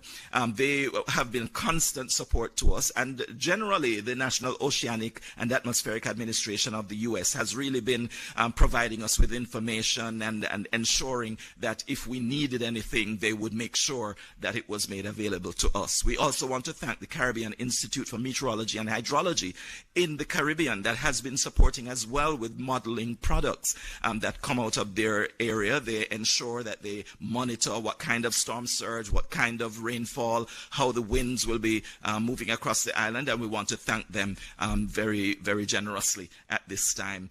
There are so many others who have supported us and have also expressed their gratitude for what we've been doing as a meteorological service, and we do want to wish Jamaica all the very best as we move forward from now. Thank you very much. Thank you, Evan. I think we're going to miss hearing your reports, but a part of us will also be happy not to have your reports anymore. I'm going to give you some quick updates, and then we'll close with Minister Mackenzie giving his updates from the OPM standpoint. My updates are a bit far-reaching, and I know many people are asking questions, and so I'll try to answer what we've been seeing being asked. One of the things we have to start with, we just issued a release that notes that the government of Jamaica has issued an all-clear following the passage of Hurricane Melissa. So we've issued an all clear. That comes after guidance from the Met Service. You heard they're no longer going to be doing any updates, and also in consultation with OPM. As a matter, what that means is when we give an all clear, it means that our utility companies should now commence restoration and recovery operations across the island. So crews from the JPS, NWC, NWA, our works agents, our water commission, and also our telecommunications companies and other critical service entities have now and will be advised to mobilize immediately to restore electricity, water, and communication networks. We're also asking and encouraging entities like our supermarkets, our wholesales, or gas stations, and pharmacies, particularly in those areas that have been less affected. We are asking you to open and allow communities to have access to these essential goods and services. And as always, we continue to ask and remind Jamaicans to exercise caution on the roads, especially where there are downed power lines, debris, or flooding. And so please still be careful, even though we've given the all clear is for our utility providers and other important essential providers to do the necessary work to restore service. Some other updates I have. In terms of electricity, 77% of the Kingston and St. Anne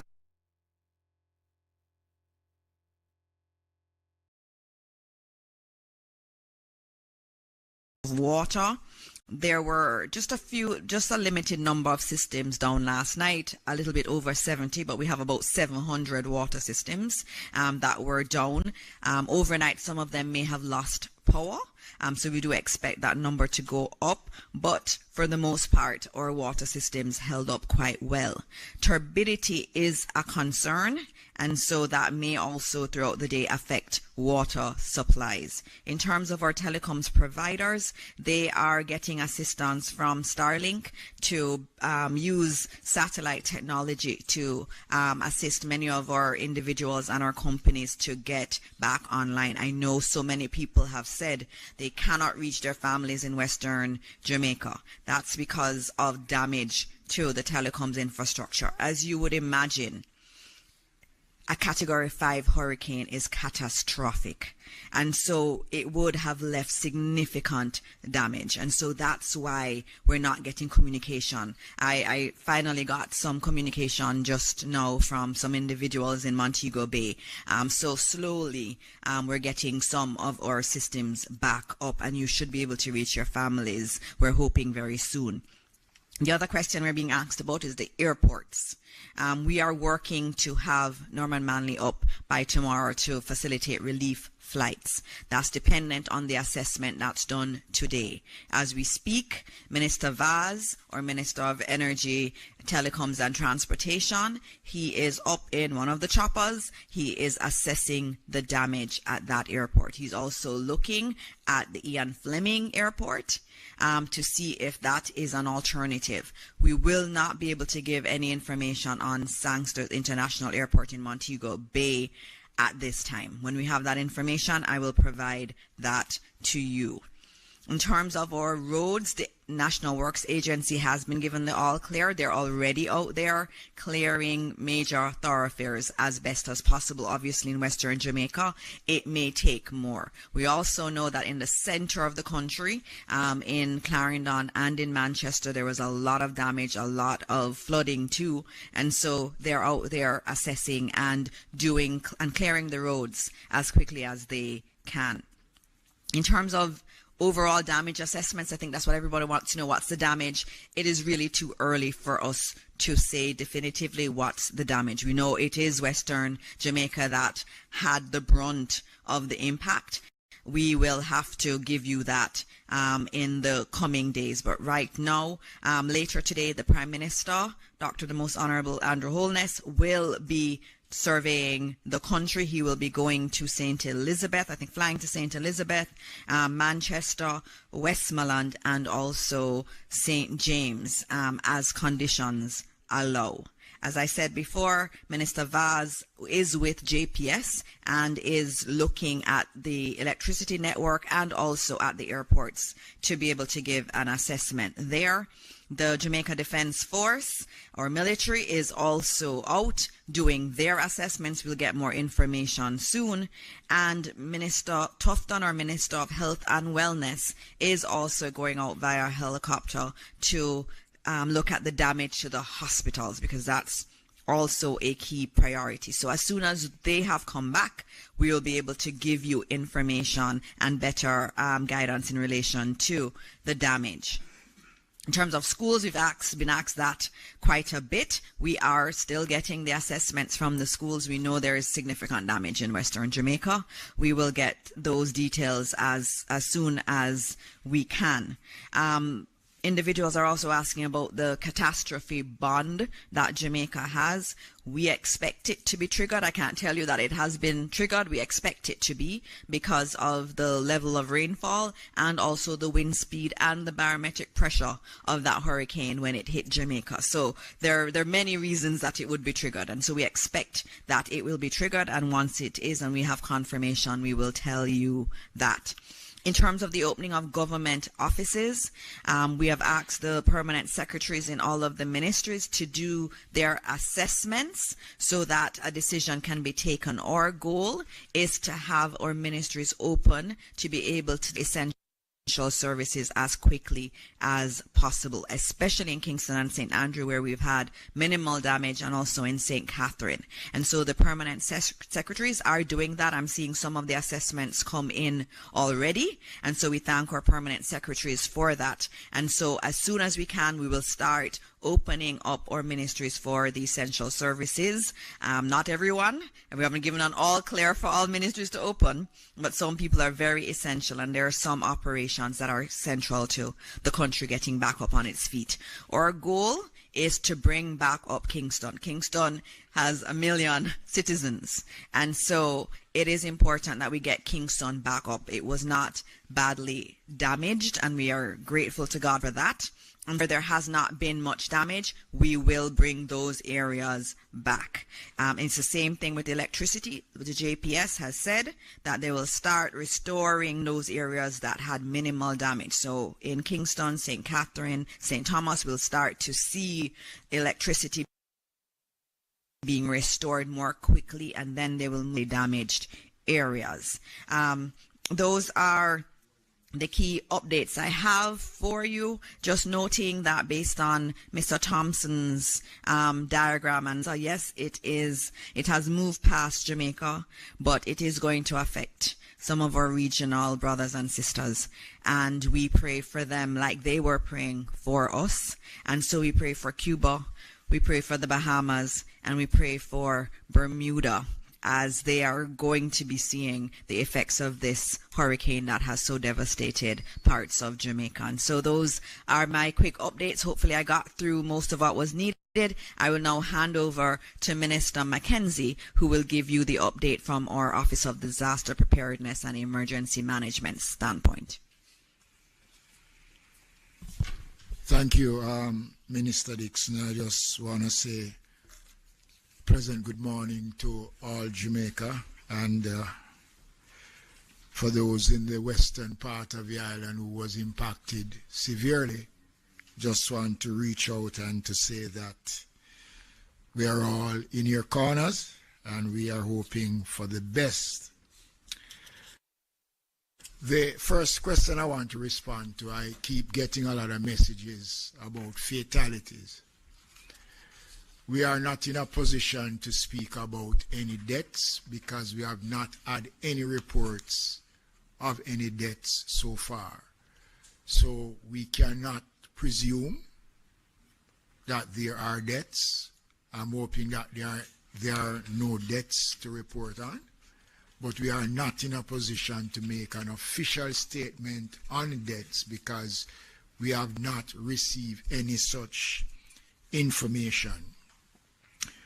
The general overview is that the country continues to experience the Hurricane Melissa, and the weather experts have given you a full picture of what is presently taking place and what we must expect over the next couple of days.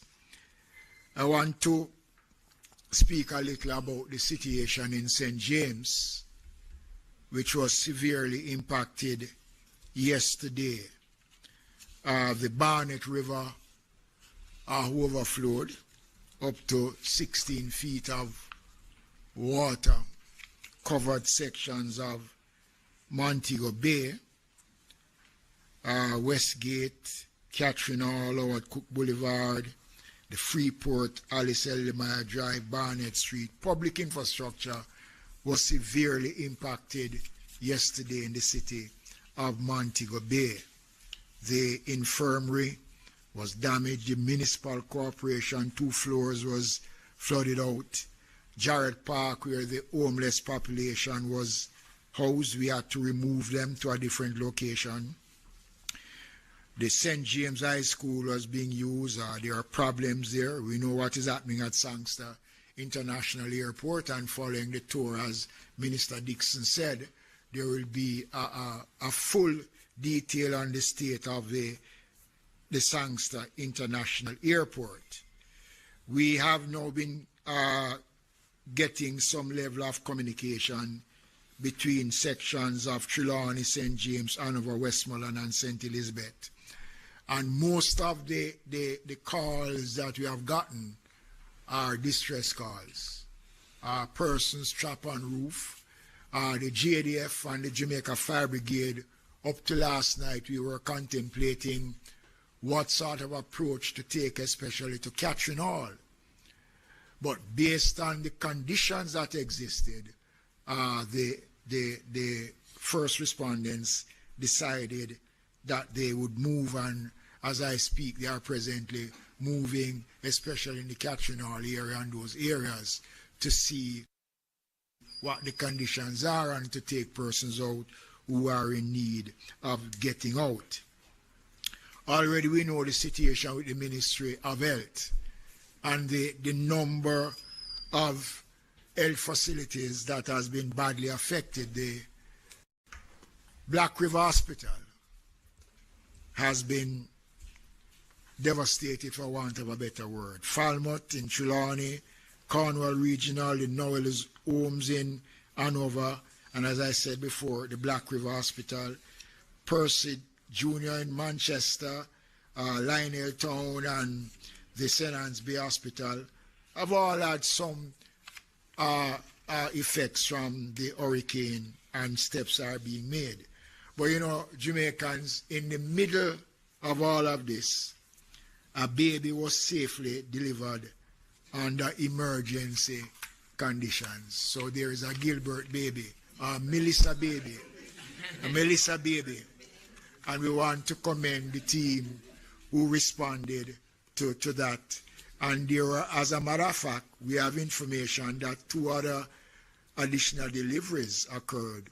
One mother is resting comfortably while the other remained under observation in the Savlamar Hospital. So we are a great country, and despite our challenges, we rise to the occasion.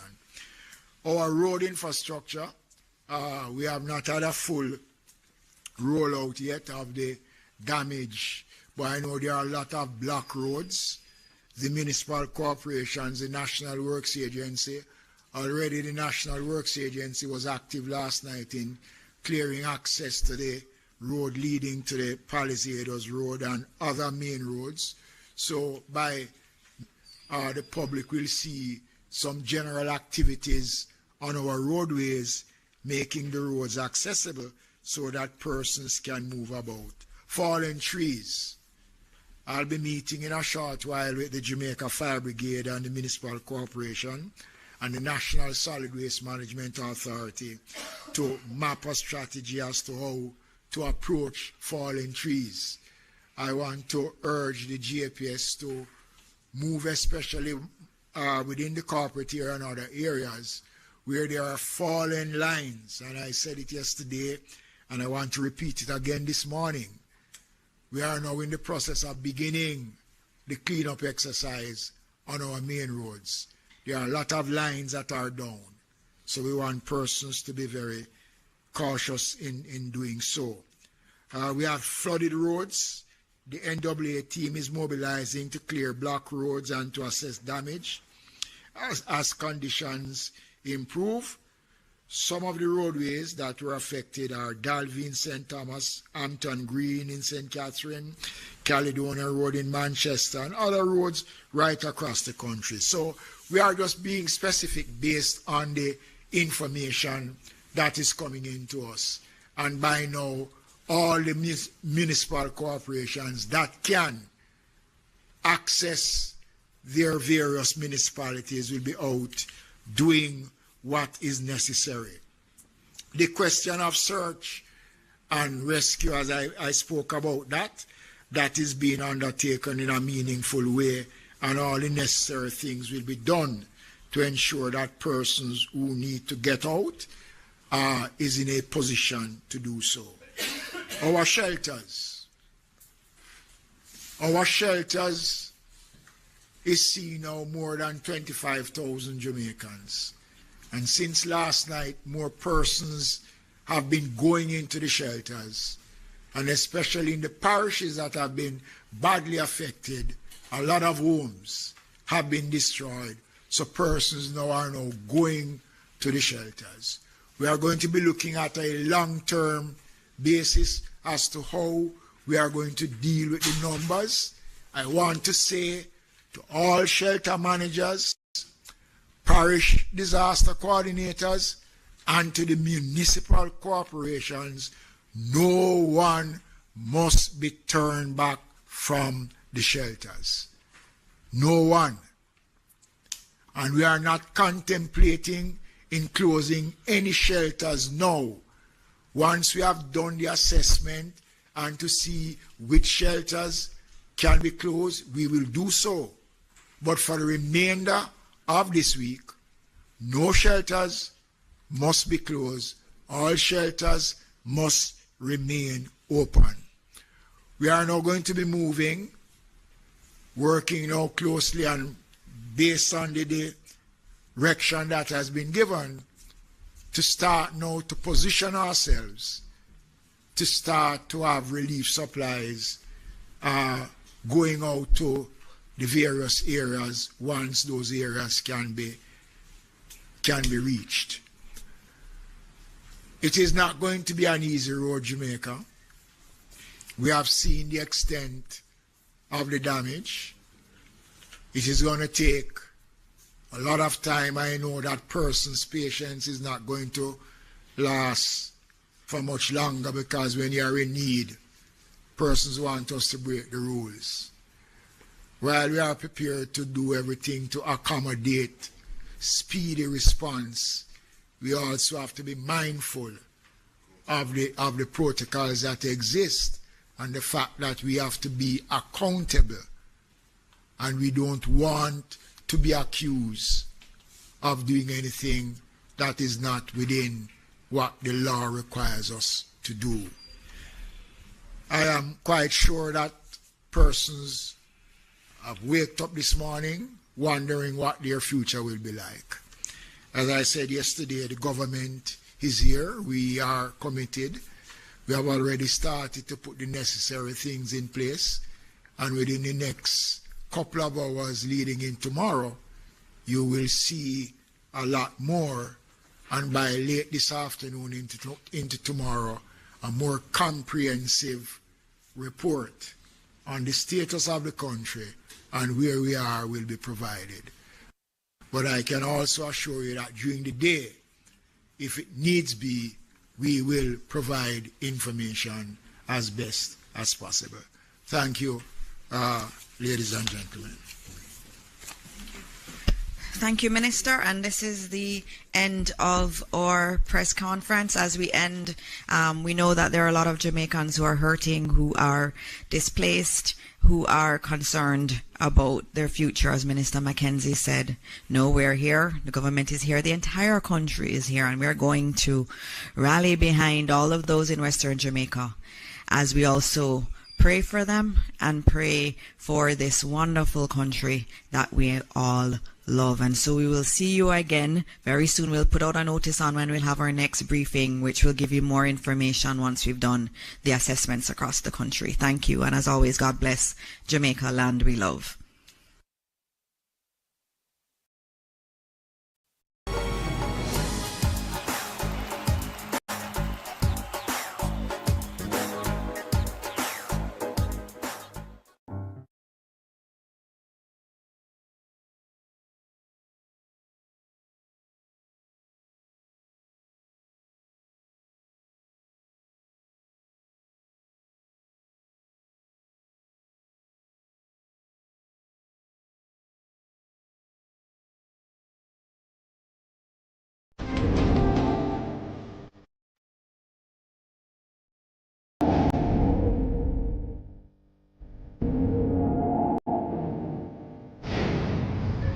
Good afternoon and welcome to this extended edition of the Midday News. Here's what we have in the bulletin.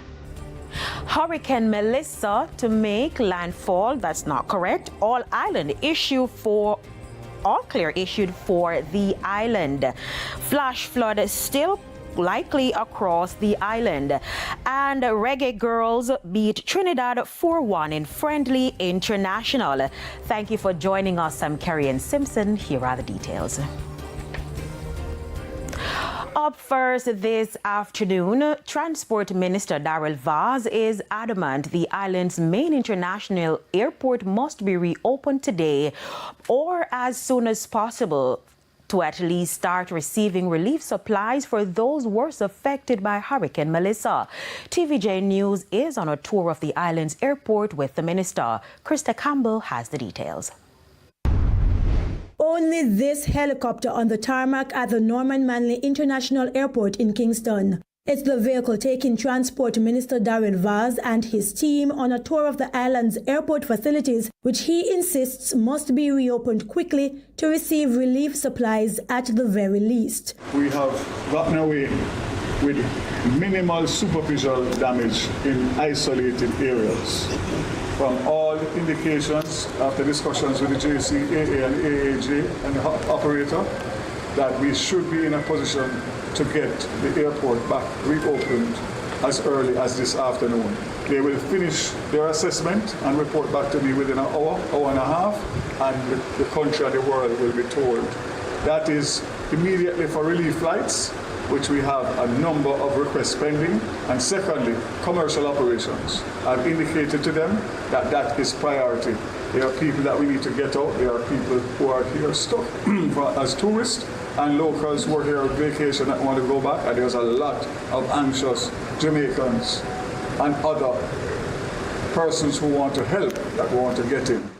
The minister's next stop is the Ian Fleming International Airport in St. Mary. Relief flights by tomorrow morning, ideally both commercial and relief, unlimited, even if it's on a limited basis, our regular airlines, and most importantly, up and running fully. I understand American Airlines has already indicated that they are ready to go to Ian Fleming, so we'll have to do when we get there today, and if we can accommodate them, we can accommodate them. We need to just be safe, but be expedient in what we are doing. Every hour is an hour lost, and we don't have the time. Now he notes it will be more difficult to coordinate relief supplies from the other two airports to Montego Bay St. James, as that airport is badly damaged and residents in the western part of the island are most in need of emergency help. But those of us who didn't get hit hard, we're going to have to go down there, boots on the ground, in your own way, shape and form to help those people. The devastation is unimaginable. You have to see it to believe it. And you have only seen a part of it. Krista Campbell, TVJ News. In St. James, there have been widespread reports of damage to property and other infrastructure. Our correspondent Garnet Beckford filed this report. So I visited the Cornwall Regional Hospital, where the accident and emergency ward has been damaged.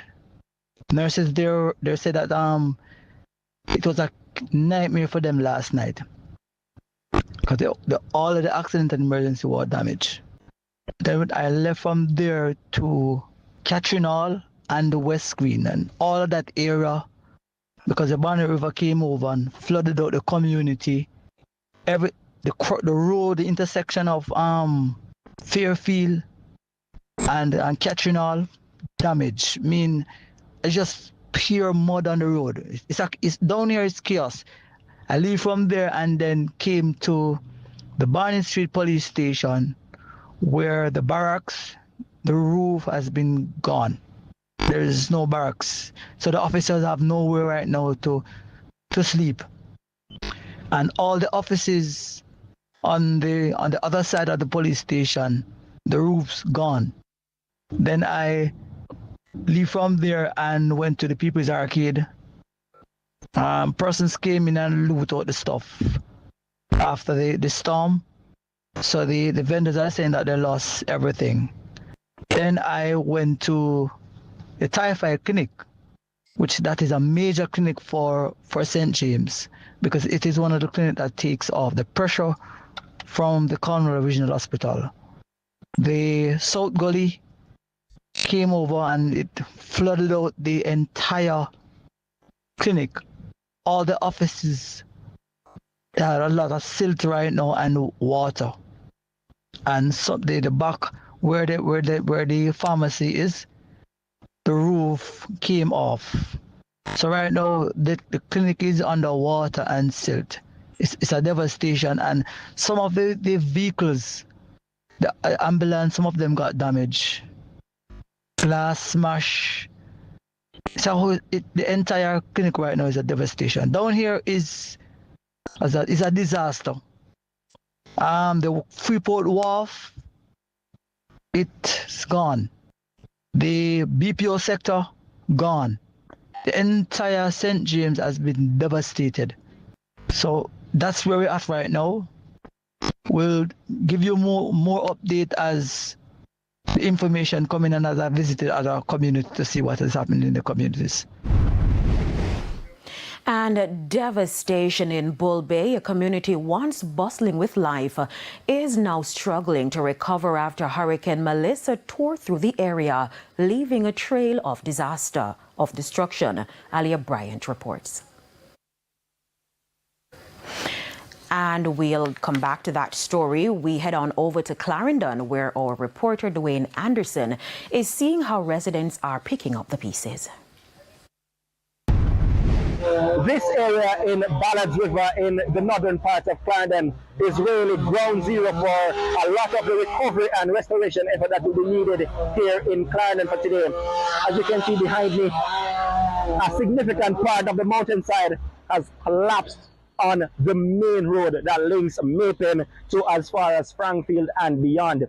As you can see behind me, a lot of work is going into clearing this particular roadway. And it's not government-led work. It is those private residents coming to their own assistance. Yes. You can see a tractor back there doing a lot of excavation work, and then workmen right here doing a lot of cutting of trees, just coming to try to get the area clear so they can go about their daily activities. So people who are trying to get to the northern parts of Clarendon are traveling from Mapen to this direction, they have two options. They can either find an alternative route or do what these people are doing.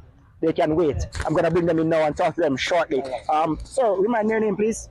Jasper Johnson. Mr. Johnson, from Kingston. You're from Kingston? Heading to Park Hall. Yeah, you have to wait. Yeah, man. They're about 5 hours now. I wait. They come and leave, and then we decide, well, we have to go home. So we turn back again and come and see tractor this time working. So we're just waiting out the time for clearance to go through. What do you make of it that people are doing it themselves and the government? That's one part. This one is about everybody come together, hands and heart. We could have moved to the hand, but it did too much for us. The tractor is here now. I'm glad for that. And we're just waiting. All right, respect. Ma'am, you're also among those waiting. Yeah, I'm waiting as well. So yeah, we have been here for a while, but now we're seeing some persons from the community that are doing significant job, and we're happy for that because we need to go home. Because especially my father is sick, and I need to get to him to see what is happening with him as well. You have not been able to see what's happening at your house yet? Exactly. So I just want to see what is happening. Two residents here trying to get to their home beyond this blockade. As I explained, a significant piece of the mountain came tumbling down on the road, and it has basically cut off the northern part of Clarendon from the southern part of Clarendon. But I tell you what, people, even if you're not trying to get beyond this particular area in Ballards River to get to northern Clarendon, I want to tell you, and my cameraman is going to follow me to this direction where I can tell you that the debris you see on the roadway is just really just a small indication of the issues along this roadway from Mapen. Almost, I'd say perhaps 50% of the road coming up from Mapen is either reduced to single lane traffic or has debris in some part that will require you to travel very, very carefully, people. So if you're making your way up, I'm appealing to you, be very careful because it's treacherous getting up here. I've observed a lot of things coming up here to this particular site. I saw lots of homes where the roof are off. I've seen people who've been flooded. I've seen even a JPS utility pole thrown into the Rio Mina River down there in Penance. So some people do not have electricity, and as a consequence, a lot of people are not able to communicate with their loved ones because of the connectivity issues that follow from that. A lot really here for the people of Clarendon, and by extension even the government, to do to get this parish back to some semblance of order. Reporting from Clarendon, I'm Dwayne Anderson for TVJ News.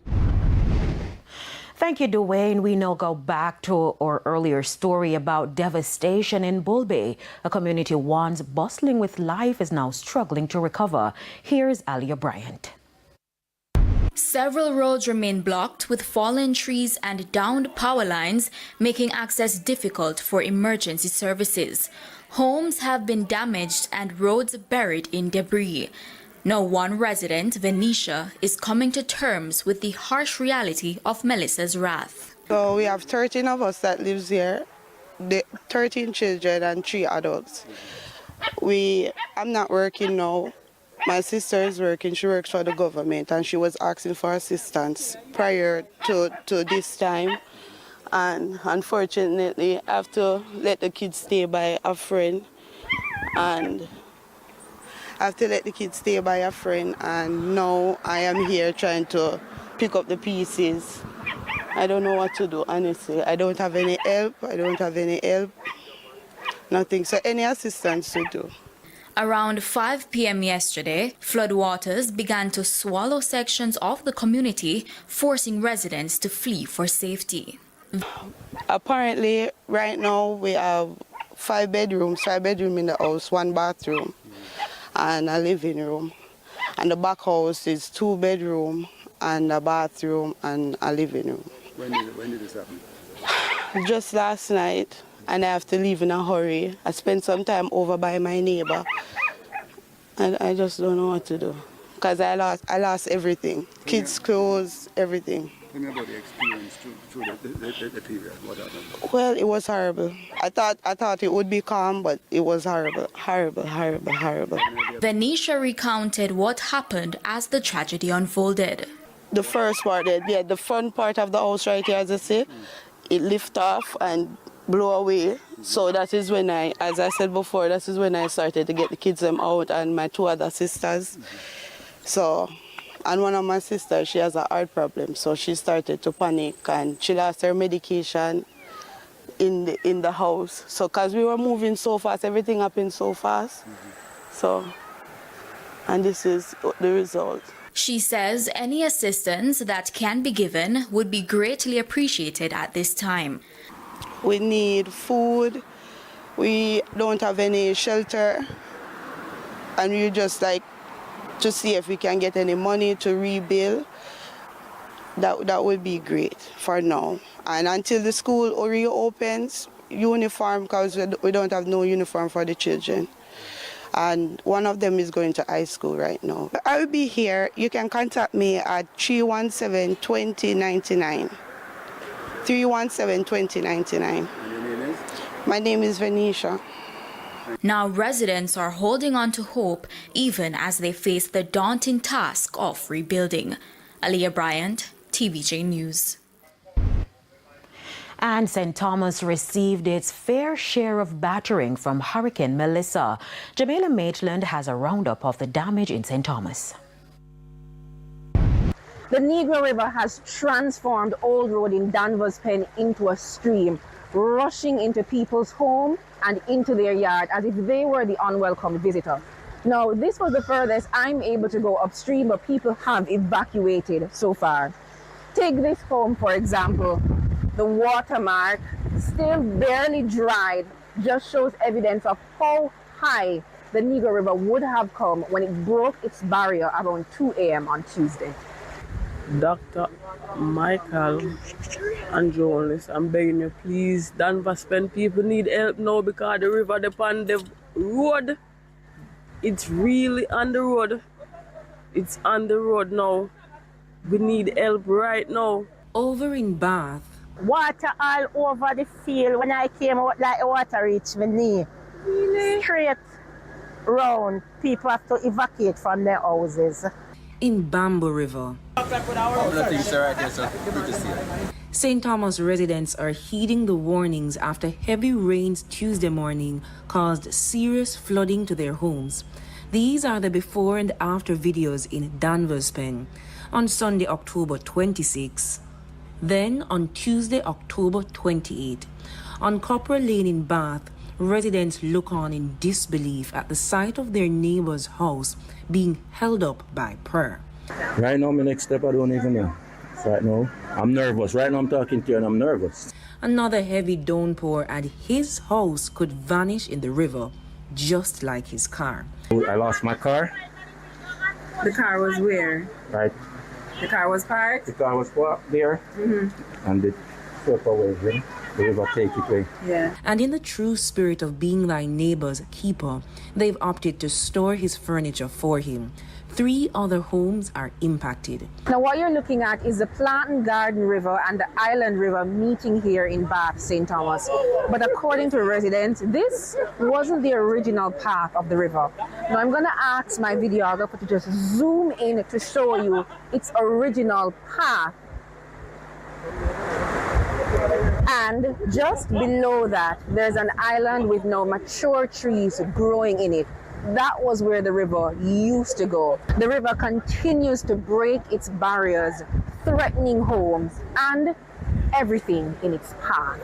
But Mother Nature aside, the residents say neglect and poor maintenance of the gullies and the rivers have made the disaster tenfold. Well, this breakaway, it's from Beryl. And after Beryl blow, they only come, no assistance. And the grind is very necessary because every time when the rain falls, it flood out.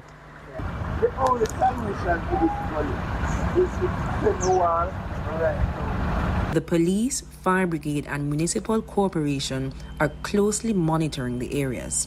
Jamila Maitland, TVJ News. It is time for a break, but stay with us. More stories when we return.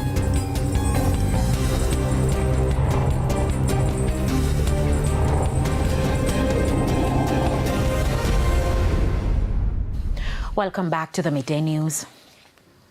At least one family in Hanover will have to start over after total devastation from Hurricane Melissa. Kimberly Petty reports. I am in Phoenixtown, Hanover. Behind me, as you can see, is a house that would have collapsed. So TVJ News understands that there were 4 persons living in this, which was once a dwelling. 2 children, one 13 years old and the other just 1 year old. So looking at the equipment and all the things that would have been in this house, the furniture, I am seeing a television. There's a gas tank behind me. I have seen uniforms, books, and which is a clear indication that this family will need help starting over again. We spoke to the owner of this dwelling and she gave us further details as to what would have transpired. Disaster, house gone, I gone across my shop front. The house front on us again gone off. Where were you when the house collapsed? Now I'm building up there, sir. For my son. Is it that you were worried that it would collapse, so you would have evacuated and went to your son's house? Yes. Yeah, man. We know trying to move out, you know. So we have to move out. What you heard while Hurricane Melissa was making landfall yesterday? But I'm not going to make them the sound. I said no rain. I'm brave. Were you scared? Yeah. Everybody have scared. So when you came out and saw that your house was flat, talk to me about yourself. You must feel it. Yeah, man, I feel it gone, you know. Yeah, How man. many persons were living in the house? 3, 4. Any children? Yes. How many? 2. So you're saying to go back to school anytime soon, you will need some help? Yes. What age group? 13. And 1. So So, give me an appeal, to the country, to the government. What do you want to take to start all over? One back money to build back one house. Melissa really deal with the wicked and drastic around here, You can see it. Road black, we can't even get to go where we go. Black in and out right now. In all its glory here in Phoenix Town, Hanover. But the residents are not shining at all as they are devastated by what would have transpired yesterday into last night. Many have lost their homes, many have lost their livelihood, and so they're looking at how they will pick up the pieces and continue with their lives. Reporting here in Phoenix Town, Hanover, I am Kimberly Petty for TVJ News. The government has given the all clear following the lifting of the tropical storm warning for Jamaica. Information Minister Dr. Dana Morris Dixon gave the update at the Office of Disaster Preparedness and Emergency Management, OPM, press briefing this morning.